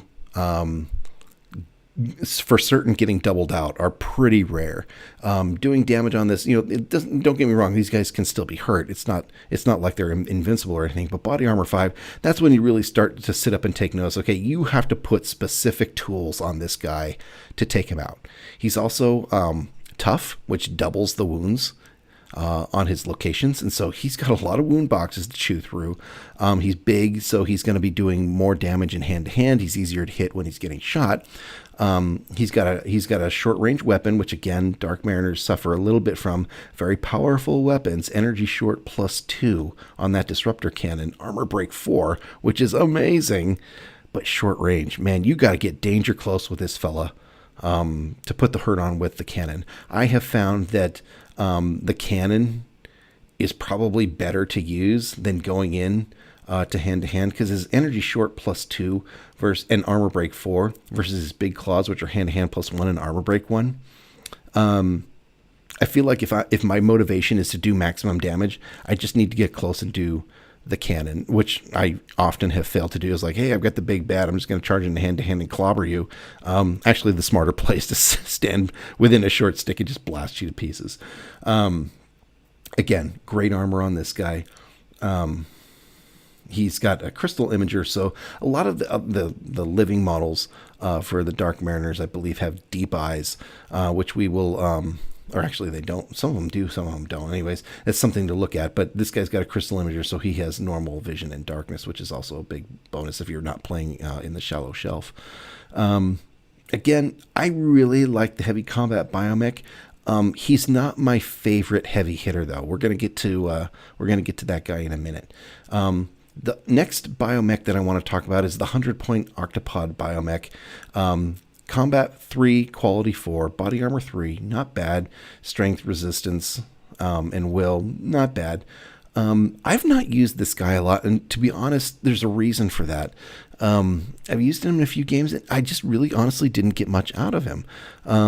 He's got stealth, which is cool, and stealth allows you to not be shot at unless you're within a certain range.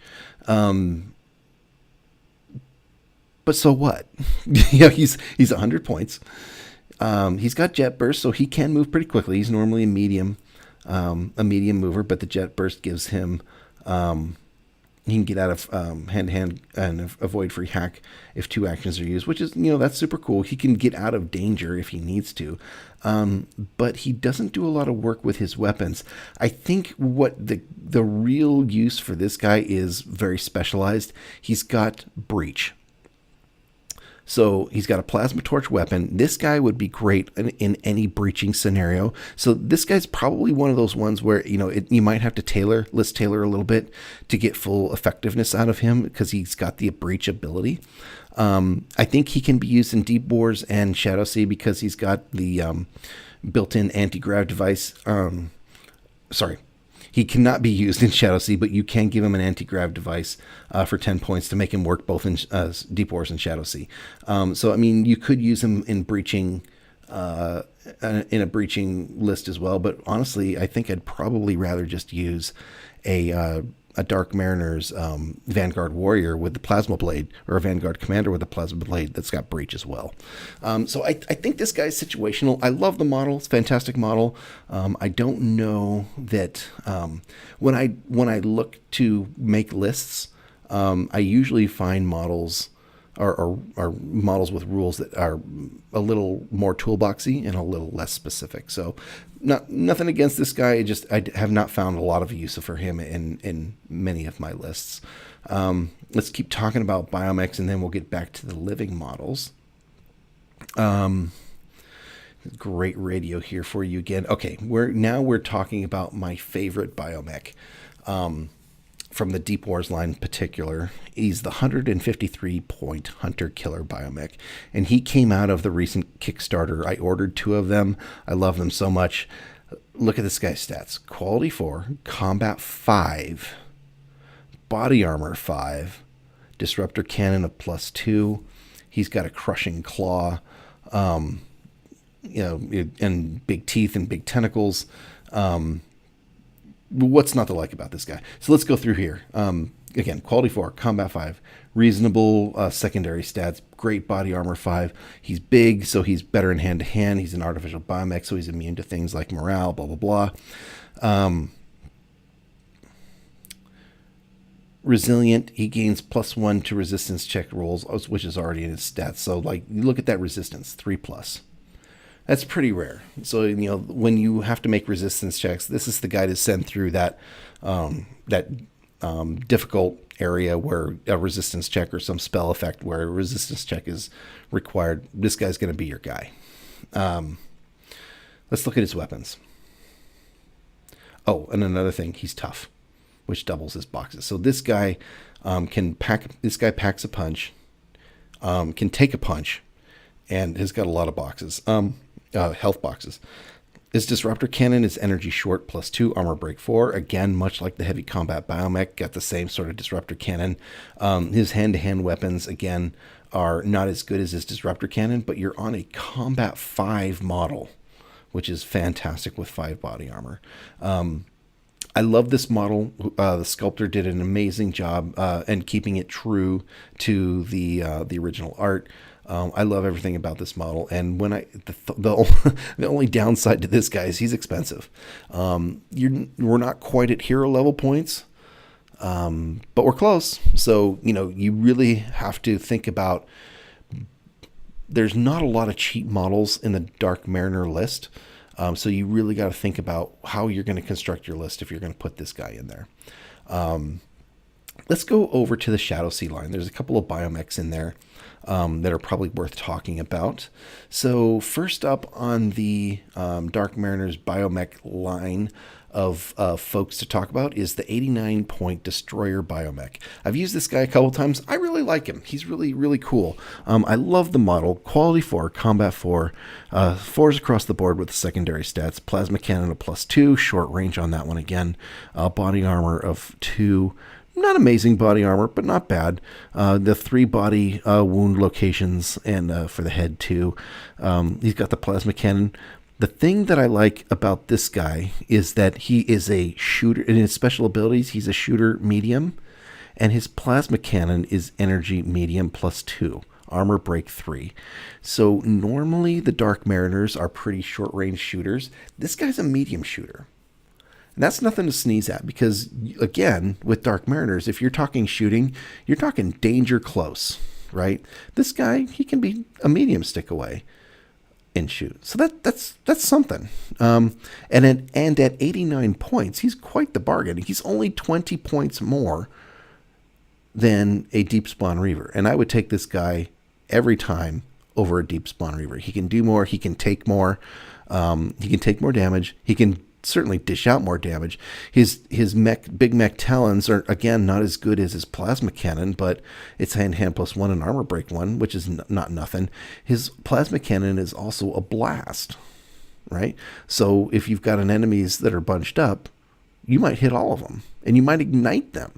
So this guy's pretty darn cool. I really like this list. If you have not looked at this guy in your Dark Mariners list, I really strongly encourage you to do so, because I think he's quite fantastic.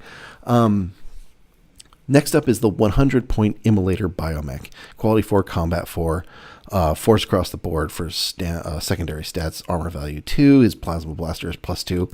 I love this model. He's fantastic. He's a metal model, and he's big.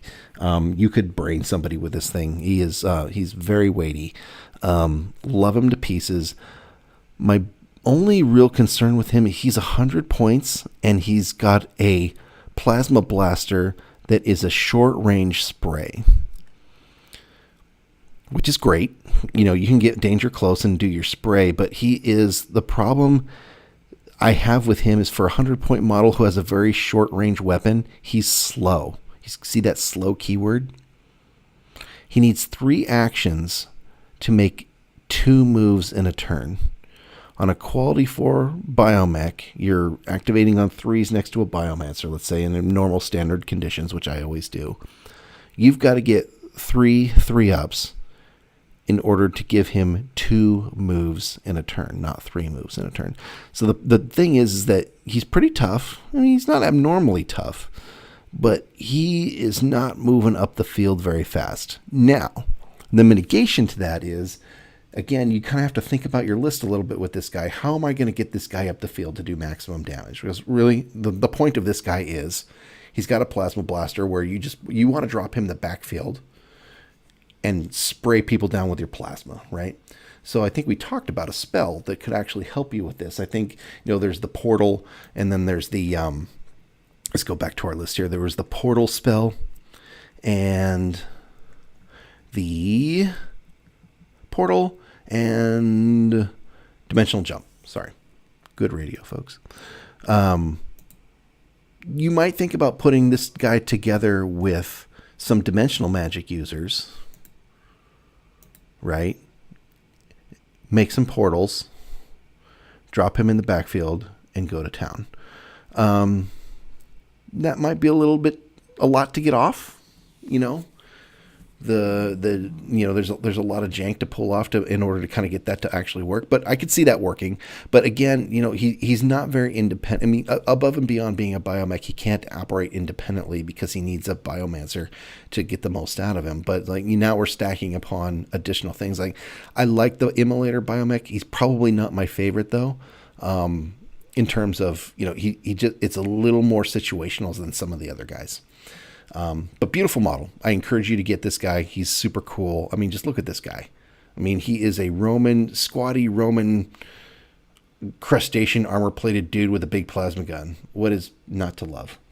Okay, now that we've talked about all the Biomech models, let's talk about the living models. These are either mutants or purebloods or models that are not magic users. We've covered the magic user types already, but let's go through some of the living models that are neither leaders or heroes or biomechs or spellcasters, and these kind of basically your rank and file troops at this point, from your lowly troop to all your elite troops. So all the living models. So starting with the Deep Wars line, and then we'll move into the Shadow Sea line.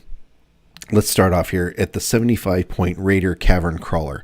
I love this model. He's fantastic. Quality 4, Combat 3, Body Armor 1, 354 secondary stats. He's got Deep Eyes, Mutant Spawn, Salvager, which gives you +1 to roll on your treasure table. So this is kind of your treasure seeker model, which you can add to any if you're list tailoring to the salvage missions. This guy's great to add. 75 points, nothing super special about him in terms of combat ability. He's got a shock lance which has reach on it, no bonuses, but just reach, so which means you can't counterattack with it. So that's actually pretty nice in terms of you don't want to charge into something and impale yourself on their spear. You want to impale them on your spear.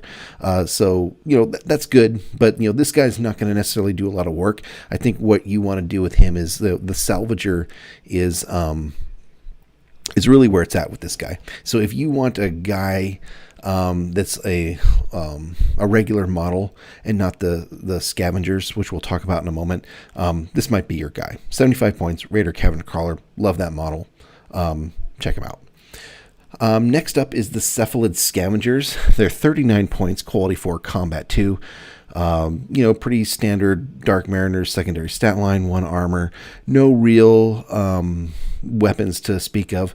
The thing that I love about this guy is that he's got Salvager and he's got Assistant, and he's in a package for 39 points. I mean, this guy is these critters. I don't know. What do we want to call these folks?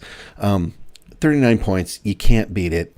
If you're doing missions with salvage, or you need repair type of assistant type of things. Assistants can help engineers, scientists, healers, animists, biomancers, and reanimators, giving them +1 on their rolls for technical actions like repairing, using, activating, hijacking, fixing a biomech, stuff like that. These guys are really, for 39 points, they're a great toolbox option that you really should consider if you've got the points.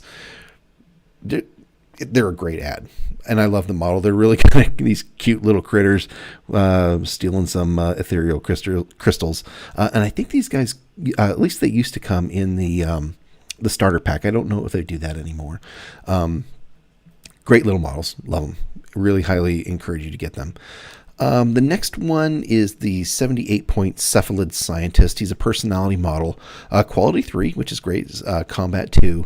He's a scientist. He's got a shooting weapon, which is really nothing to write home about. It's an energy short. He's got tentacles, a lot like the other Dark Mariners. This guy's your scientist. So if you need someone who's got skill in manipulating ether tech devices, like in our second battle report, I believe we had a mission where you had to capture an ancient weapon and try to use it. I think it was Fortune Hunters versus Scaly Horde, so obviously these guys weren't in the battle, but had these guys been in the battle, he would have been perfect for that. So if you're trying to access things that a scientist, this is the Dark Mariner scientist model. I think it's one of the earlier models. I think, the sculpts have certainly kind of moved on. Looks like they were going for a certain aesthetic on this one. It's not out of place, but it's just slightly different. I think it's a cute little model. If you've got missions where you want to have a scientist involved, I think this is kind of frankly your only option in the Dark Mariner. So I would, he should be in your model list if you're going to do Dark Mariners.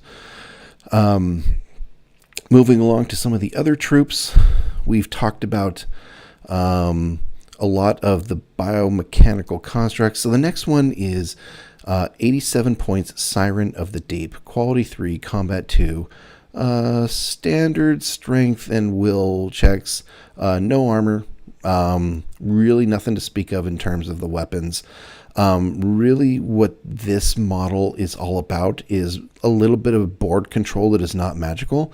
It's got a ability called Distract. It can transfix targeted enemy models with a will check with 2 successes. It's a swimmer, deep eyes, obfuscate. It creates then this is what I was talking about in terms of the control. You can create an ink cloud of short radius that creates tactical cover. In cloud lasts 1 turn. Not horrible, not amazing. It's 87 points. I have honestly, and again, this is where my abilities, especially early on with the Dark Mariners, kind of failed me. I didn't really know how to use this model. I think now that I know more, I could potentially use this model as a little bit more board control, but it's 87 points. So I think if you're looking for a balanced list, you're going to have to kind of think about where this model fits. I could see this model pairing well with some of the squishier casters to keep them obfuscated and protected that way, and maybe making it such that you give your opponent harder choices to go deal with and kind of use this model to kind of protect other models. But again, you're spending 87 points to keep those models alive. Is it worth it? I don't know. You kind of have to decide based on your list, but I'm definitely going to put Siren of the Deep in future lists. I just need to kind of think through how that model is going to work. Next up is the Heavy Support Marine for 80 points, quality 4, combat 3. torpedo of +2, body armor of 1, standard secondary stats for Dark Mariners. I really like this guy. I mean, he only has 2 wounds in his body, not necessarily bad, but fairly standard for a trooper. The thing I like him is that he's got a crystal torpedo that's projectile medium +2. So he's a medium shooter, right? He doesn't suffer from that short range plasma type weapon. It's got armor break 2. So for 80 points, you've got a shooter that, hey, that's not half bad. It's got a short radius blast on that. It's guided. And the nice thing about this, and you kind of compare and contrast this against the Annihilator Biomech, this guy's standalone. He needs a leader to activate on 3s as opposed to 4. So, you could argue like, hey, he needs a leader just like a Biomech needs a Biomancer, but, he needs that support to get the most out of him. But the thing is that with the guided, you can guide a shot by spending actions in addition to the shot action. Each additional action allows a turn of up to 90 degrees. So, this has got like a little homing torpedo ether crystal thing, where it's like, hey, if somebody's hiding behind a rock and you really want to shoot him, you've got an option here. Now, granted, he's quality 4, he's activating on 3s. Are you going to get enough actions to make that particularly effective? Maybe yes, maybe no. But the medium shooter 2, with projectile +2, that's not horrible, right? That's not bad. And you can do work with him, and it's also a blast, right? And so if there's other guys, if there's a cluster of enemies hiding behind some terrain, even better. So he's a good one. You should have at least one of these guys in your army, or at least in your repertoire. I think I've used him, and he's come in handy several times. Next up is the 77-point Vanguard Marine, quality 4, combat 3, same stats, pretty much as the heavy support Marine, a little bit cheaper, not as good on the weapons. In terms of bonuses, he's energy short 1. That's the disruptor, which I'm assuming is kind of that claw, or maybe it's even the spear. The repulsor shield is kind of that thing that looks like a claw on his what is that? His left arm, and he's got a spear. Maybe his disruptor is separate. I always kind of imagine that this disruptor shoots out of a spear, sort of like Krull, but hey, maybe I've got a little bit overactive imagination. But he's a shooter short, long and medium range, can only fight with a short stick. So that whatever disruptor he has is, again, kind of going back to that Dark Mariner short range shooting. He's certainly not an elite troop. I think he is a good trooper model. He's pretty cheap at 77 points. I think there's other models. If you need bodies, I think this guy is good. He can actually do work. He's only got 2 wounds on the body, so he's pretty standard. Pretty standard durability. The deflect is really nice. You get +2 combat score versus ranged projectile attacks. That's not nothing. He's at combat 3, so when you're shooting at him, let's say you're in natural cover, which is -1 to the bad guys, and you get +2, it's like, you're rolling on 5. So, that's not terrible. That's actually pretty decent against ranged attacks. So, really solid model but you got to remember, for the points. 77 points is honestly not a lot of points. It may seem like a lot of points when you're trying to put together your list. But for the Dark Mariners, 77 points ain't a lot of points. So you need to kind of decide whether you want this guy or somebody like the Raider Cavern Crawler or somebody else. But, this guy's not necessarily a bad choice. But I love the model. And again, I think he was one of the ones that came in the starter set. So I could be wrong. Don't quote me on that. It was a little while ago. But love that model. Next up is the Siren Man-Eater at 113 points. She's kind of the leveled up version of the other Siren model. The Siren Man-Eater is a little bit different in the sense she's quality 3. So that's interesting. Quality 3, combat 2. So not great on the combat. Strength and will's a little bit better than normal, but again, no defenses to speak of. So she's got this special rule called Assassin. She's also a personality model, by the way. So you got to kind of pay attention to that, because some of these don't necessarily seem like they might be personality models, but you can only do half your warband points up to personality models. So gain +2 combat score when targeting a subsystem in hand-to-hand or ranged combat. So that's interesting, right? The challenge is the combat too. I guess it kind of depends on what you target, but gaining +2 when targeting a subsystem, there's already a penalty against a subsystem. If you're targeting a subsystem, I think what she's really good at is the distract. Use the action to transfix an enemy.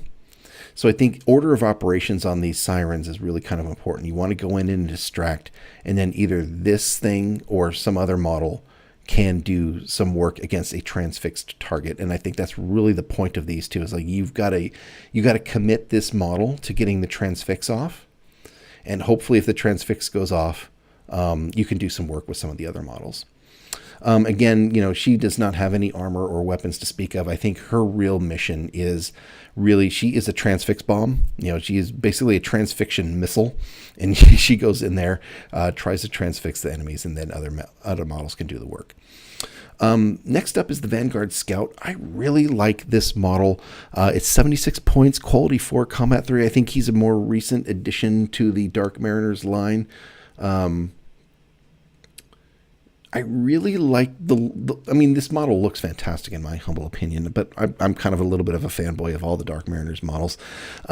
He's a shooter. This guy is really a shooter medium. Again, he's kind of getting past that short range of the canonical short range of the Dark Mariners. So I've not found a lot of table time with this guy, but I really want to. He's got the Ranger ability, which I don't see on this card, so I'm going to have to look that up. But he's got amphibious, shooter, medium, deep eyes, ether tech 2. Shooter medium can shoot a medium range. Long range weapon can only fire a medium stick. Let's look at his weapon. Projectile medium +1, armor break 1. So, not a remarkable weapon, but you were also looking at a 76 point package. So definitely worth the points. Again, a cheaper troop style model that can do some ranged work, and it's not a short range. So I think he's definitely a viable, if you're looking at some shooting power in your list, he's definitely a viable option. Next up is the Thotag Crab, 48 points. It's artificial. It's ethereal artificial, so it's not exactly a biomech. But it's artificial, and it's summoned by an Ethermancer, and it's immune to poison, psychic, magic spells, all that good stuff. It's amphibious, a lot like some of the other stuff. Benthic, when it means getting -1 attempting to fast dive ascend roll. That's a little bit of a special case scenario, but nothing special in terms of the weapons and the vicious claws or the bite. The body armor of 2 on a 48 point model. That's nothing to sneeze at. So again, recently there's been some cheaper models, cheaper point cost models that are coming into the Dark Mariners line that actually, if you're into, or if you're finding that, the Dark Mariners in your previous list were a little bit expensive, it's like, man, I just cannot get enough bodies to get all the treasures or, cover all the objectives. Like, this guy might be a decent sort of backfield objective grabber, things like that. Opportunistic is another special rule. It's like, let's take a look at that. +1 activation rolls when fallen or transfixed enemy is within short distance. So that's a little bit situational, but it's good if you can remember it. That's a good thing. But again, a 48 point model, not bad. And so that really I'm not going to cover the Biomech biosub. That's probably a whole episode in itself, but I think the Dark Mariner sub is good. I think other subs do the same thing, for in a similar role. I won't go over that particular model in this video chat, but let's move over to the Shadow Sea troops, and then we will move on to what makes this faction cool. So looking at the troops in the Shadow Sea, you've got the Raider Cavern Crawler for 75 points. Is he in the same card deck as the Dark Mariners for Deep Wars? I wonder if he is. I've never noticed that. Yeah, Raider and Cavern Crawler, 75 points, same guy. So we don't need to cover him again. let's move on. The Dagathonian Manslayer is the next one, or the first one that I see in my list of... I'm looking at the printed PDFs, but I'm showing you the cards here on the screen so that you can kind of follow along. 52-point Dagathonian Manslayer, quality 4, combat 3. Amphibious, deep eyes, shooter, medium, and greedy. Greedy is pretty typical for a Dagathonian Manslayer. Slightly unremarkable weapons, but again, 52 points. This guy's cheaper than a lot of the other Dark Mariners models that you're going to be looking at. So I think the thing that I like about him is that he has got a javelin, which is, there's no bonuses to it, but it's a medium, right? So that helps you get away. If you're looking for some shooting buffs, this guy shoots at medium and not short, so that's great. He's greedy, so if a treasure's in a field of view, you have to go after it. So that's pretty standard for Dagathonians. If you don't play Scaly Horde, you'll know that if you play Scaly Horde, is that almost all those guys are greedy. Next up on the troopers is the Leviathan.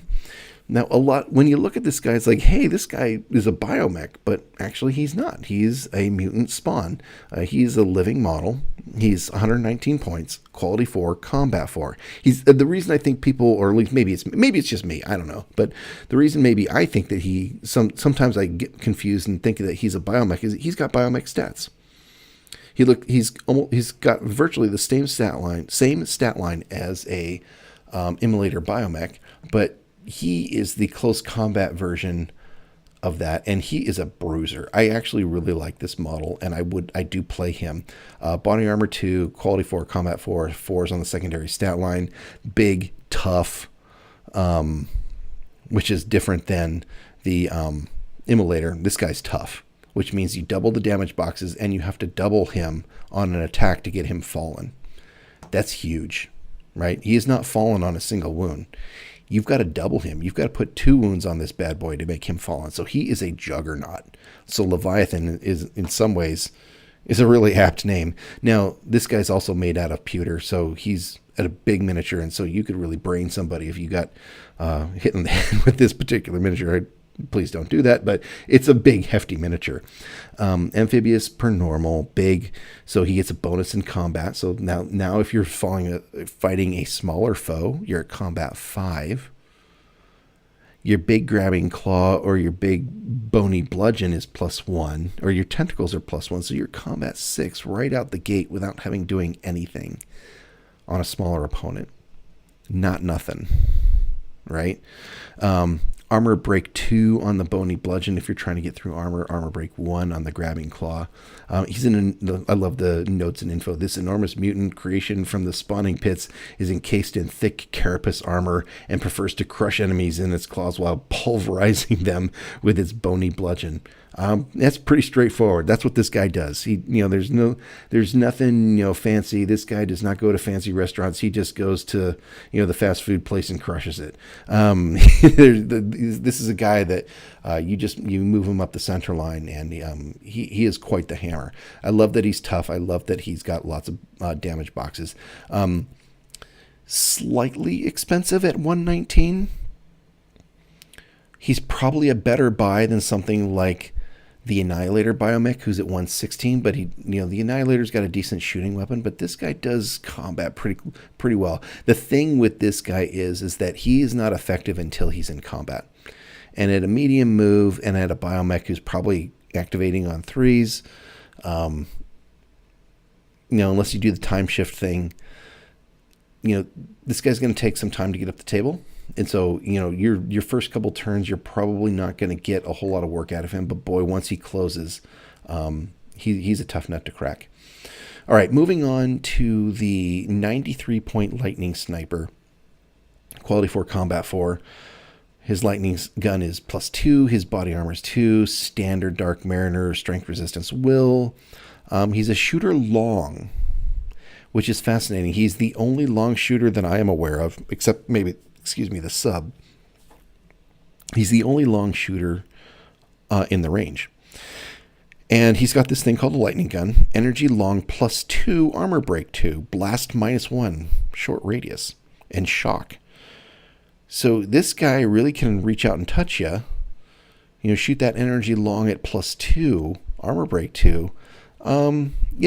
This guy finds his way into my list quite often. 93 points. He's a really good shooter. Sometimes I pair him up with Gothaga to do the remote viewer where, you get some bonuses to shooting.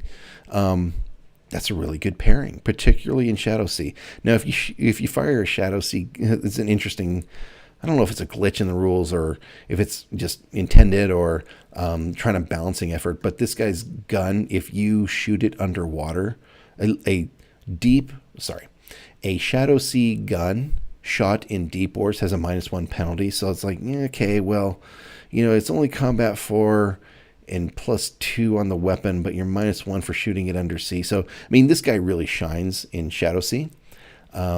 He's also great in deep waters, don't get me wrong, but at 93 points with the capabilities that he has and the people or the models that you can pair him with, he finds his way into my lists pretty frequently. I really like that model. In fact, I think I even have 2 of them.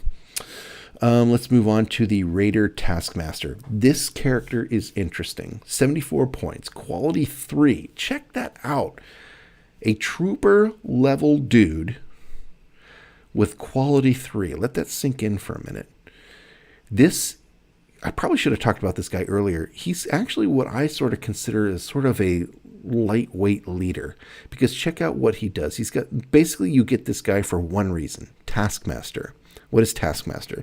So you activate this guy, right? And you're activating on 3, so you might even go for it and try to get multiple activations with this guy. But check this out. You can, as Taskmaster, you can spend 1 action to give a bonus of +1 to the quality checks made by any figure within 1 medium stick, which is the range of its whip. The bonus is not cumulative with other leadership bonuses. Like, you can't stack this guy with a leader, like the Vanguard Commander or anyone who's got the leader keyword special ability. But think about it. Like, if you need support for moving multiple models forward with quality buffs or activation buffs, this might be a way to do it, right? You can have this guy kind of take a flank or take the center or whatever. You don't have to worry as much about your leadership bubbles if you've got this guy involved. Now, that being said, he's quality 3, which is good. He will actually benefit from a leader next to him, so he might be rolling on quality 2, right? So you might get some more actions on there. But you keep this guy within a medium stick of some other models. Maybe you want to run a Biomech heavy list, but you don't want to do multiple Biomancers for whatever reason. This guy, a +1 activation to quality checks made by any figure with a medium stick, within a medium stick. Oh, well, never mind that. Sorry, my bad. Taskmasters cannot motivate artificial or undead models. So this would really be my bad. I actually didn't read the fine print there. Maybe you've got some warriors out on the flank and you don't have enough leadership bubbles to cover them. This guy could work, and he's cheap as chips, 74 points, right? So not bad. I think you got to find a way, or you've got to make sure that you understand how you want your force to move up the field in order to make the best of this guy. But, look, he's not, he's got hand-to-hand +1 and armor break +1 with his heavy arm club. So, for a 74-point model, that's not nothing. So definitely consider him. I like that model. Next up is the Sawblade Raider at 53 points. I own this model. I have not painted him up yet. Quality 4, combat 3. 2 armor value with the front and the shield, +1 on his sawtooth club there. The thing I like about this guy, he's 53 points and he's savage. Savage is a fun rule. Like, if you double somebody, you inflict 3 wounds instead of 2. Now, the obvious challenge with this guy is his normal hand-to-hand weapon is only +1.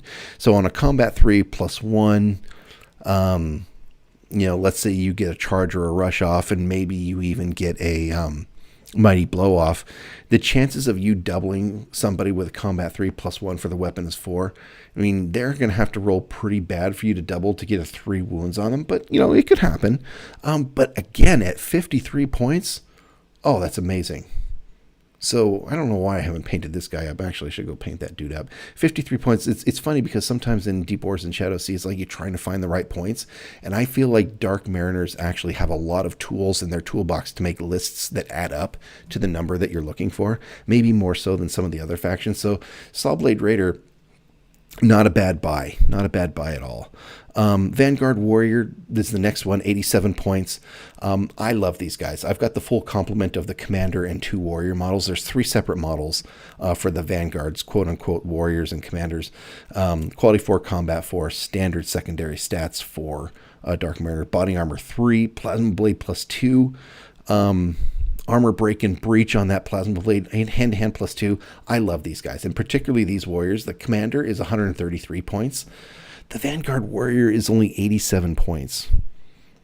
And they can dish out virtually as much hurt as the Commander. Now, they've got one less quality, right? But if you keep him next to your Commander, I tend to get, if I get a Vanguard Commander, I try to get a Vanguard Warrior because they are so good for the points.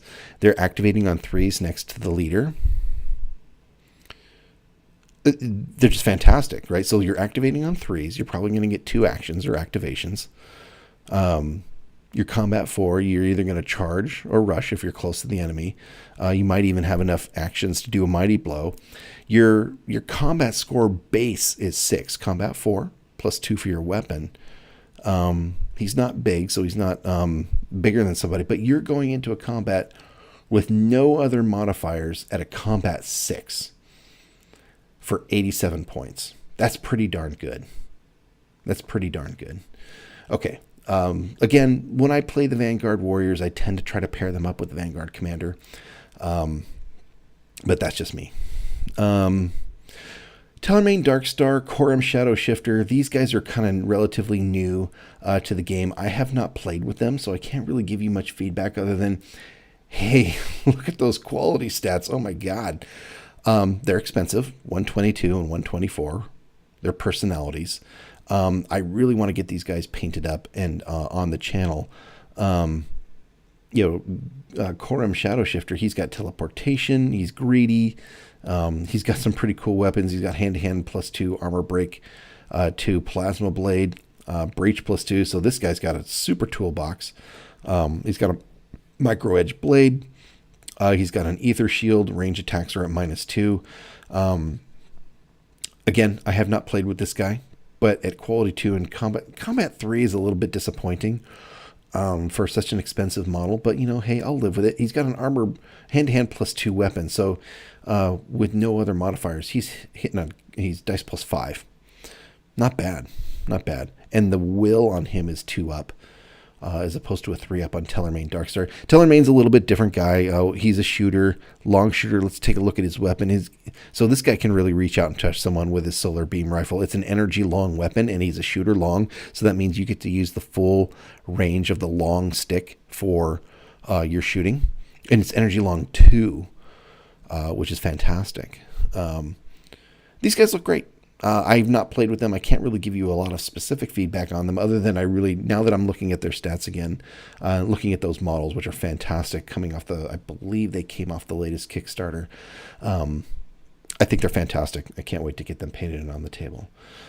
So that is pretty much the unit overview that I wanted to go over with you. And I realized, wow, we're almost at the 2-hour mark, aren't we?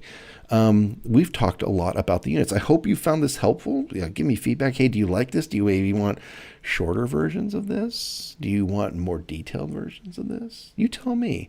This is the first one I'm doing, so your feedback is always appreciated. So let's wrap it up for the detailed analysis of each of the units. And we're going to go on to question number 3 that we started at this beginning of this video log. What's cool about the Dark Mariners?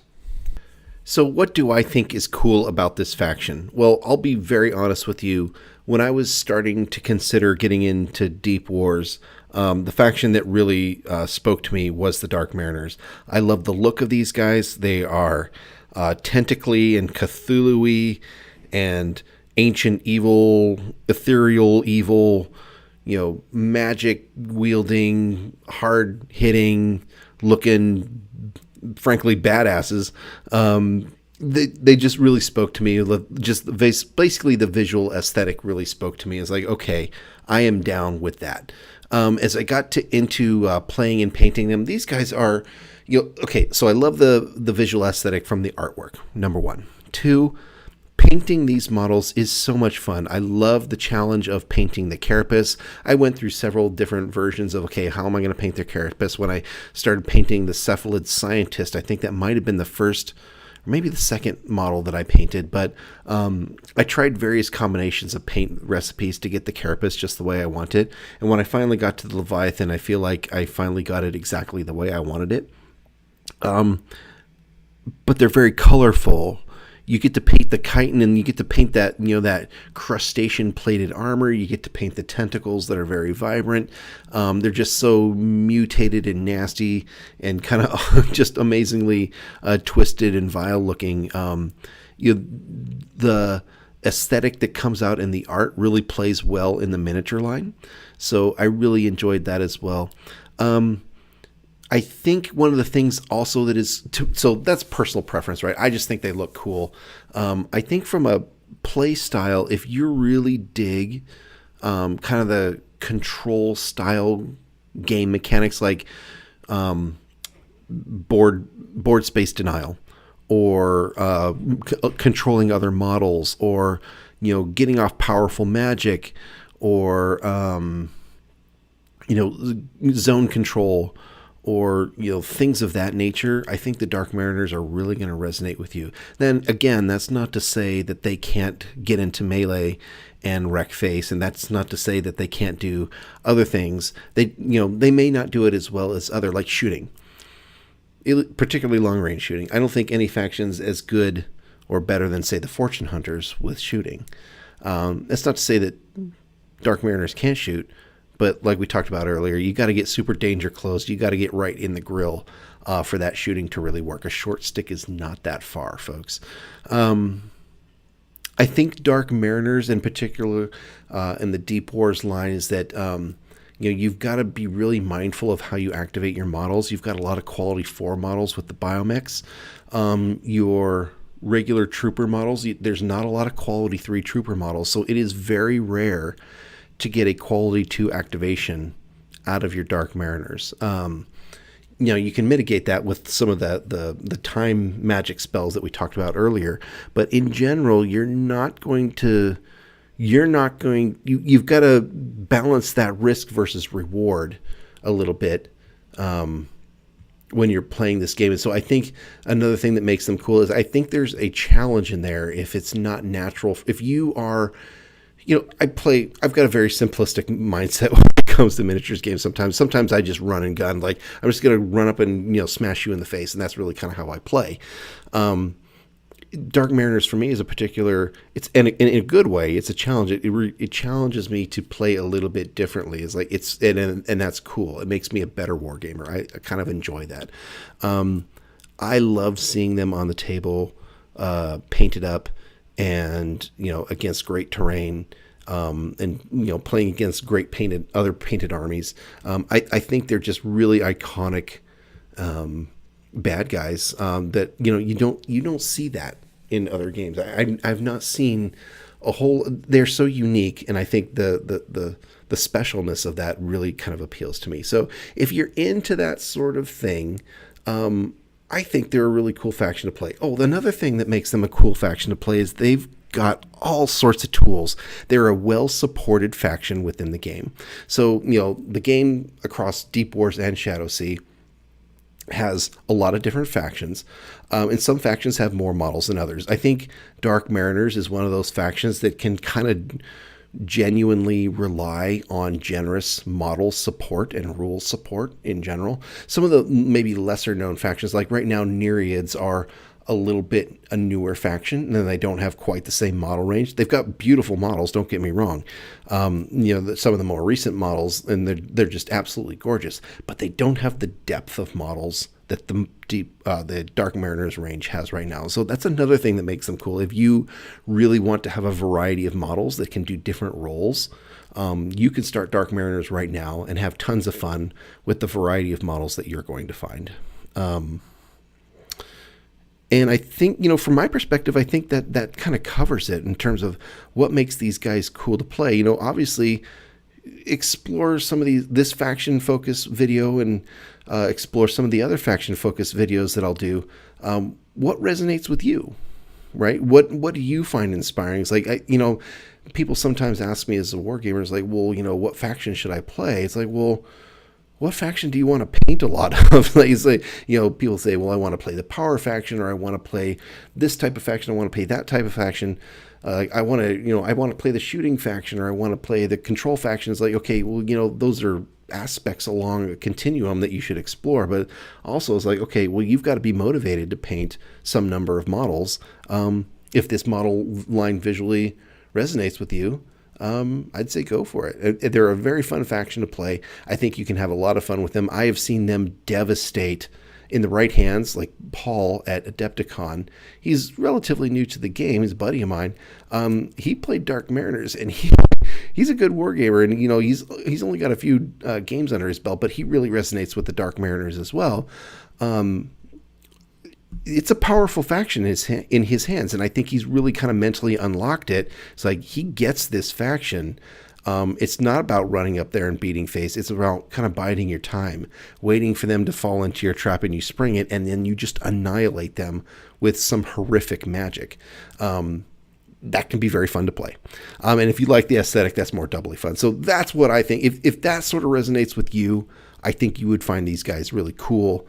And I just love this. Mostly for me, I love the aesthetic. So I think for me, again, that kind of covers what makes these guys cool. I think what I've learned about playing them or seeing them play against the channel, I think I've kind of covered this already. And so maybe this sort of feels a little bit redundant, but what I've learned is, again, you got to be cautious. Cautious might not be the right word. You've got to be mindful of how you activate them. You've got to be mindful of board position. You've got to be mindful of the capability. I think maybe more than some of the other factions, you've got to be a little bit more mindful of what the other factions can do, particularly with how they claim board real estate, like Nereids. Dark Mariners versus a Nereids matchup is a little bit more challenging in the sense that Nereids can cover a lot of board really fast. So it doesn't really play into your hand to take some time to set up the board the way you want it. You've got to get in there and you've got to figure out exactly where those charge lanes are going to be. You've got to get in there and figure out where they're coming from and get your zones kind of mentally set up in your head. Think a couple turns ahead. And not many turns ahead, because frankly, like with the Beast of Blood Reef, we'll talk about Nereids in another video, but those guys with their long moves and their high quality, or their low qualities, which means good, they're going to be on you. And so you've got to kind of be ready for that. And so that might be where you might want to have your Biomechs with the ability to do those 2-up activations ready, willing, and able to kind of take on those Nereids in short order. But I think the one thing that I have played is that, my standard play style of aggressive kind of get up in your grill doesn't necessarily work. I need to slow down and think about what I'm doing with the Dark Mariners, because that's my de facto play style. I think, like I said with Paul, he gravitated towards them naturally, and he unlocked those guys just like that. And it really amazed me, because he really can put the hurt down with those guys, and I was really surprised how quickly he got very effective with them. The other thing I've learned about Dark Mariners is that magic. Maybe more so than any of the other factions, the Dark Mariners magic is really where it's at. And instead of thinking combat, it probably behooves you to be thinking magic. How am I going to get my magic off? Where am I going to get it off? How is it going to get off? Where do I need to be placing it? It's really, they've got some really potent, brutal magic that you really need to kind of leverage. It's not all about the Biomechs. Although, I like my big smashy tentacly robots just as much as the next dude. But you've really got to be kind of thinking through, how does the magic play into what you're trying to accomplish with the Dark Mariners. So I think in general, that's sort of what I've learned. what have you learned playing the Dark Mariners? Have you played the Dark Mariners? Have you played against the Dark Mariners? Like, I don't know that I've actually been on the receiving end of Dark Mariners. Maybe I should try that. But like, what do you think about when somebody comes at you with a Dark Mariner list? Like, how do you respond to it? What do you do about it? What tactics do you employ, both when you play them versus when you play against them? It'd be interesting to hear your comments. So thank you. And thank you for listening, watching. I think that basically wraps up our first faction focus video. Again, the faction focus for the Dark Mariners, for the Deep Wars and Shadow Sea line. I hope you enjoyed this content. Please leave me a comment or a question or whatever you want to put on my radar. I read all the comments and I take them to heart. If you're interested in hearing more about a certain aspect of these, like, hey, really go more into the detail of the units, or don't go more into the detail of the units, I really like to maybe sort of learn more about the lore, and I'll see what I can do. But thank you again for listening. I hope you've enjoyed this journey through the Abyss and learning about the Dark Mariners. And thanks again for watching, and we'll see you next time.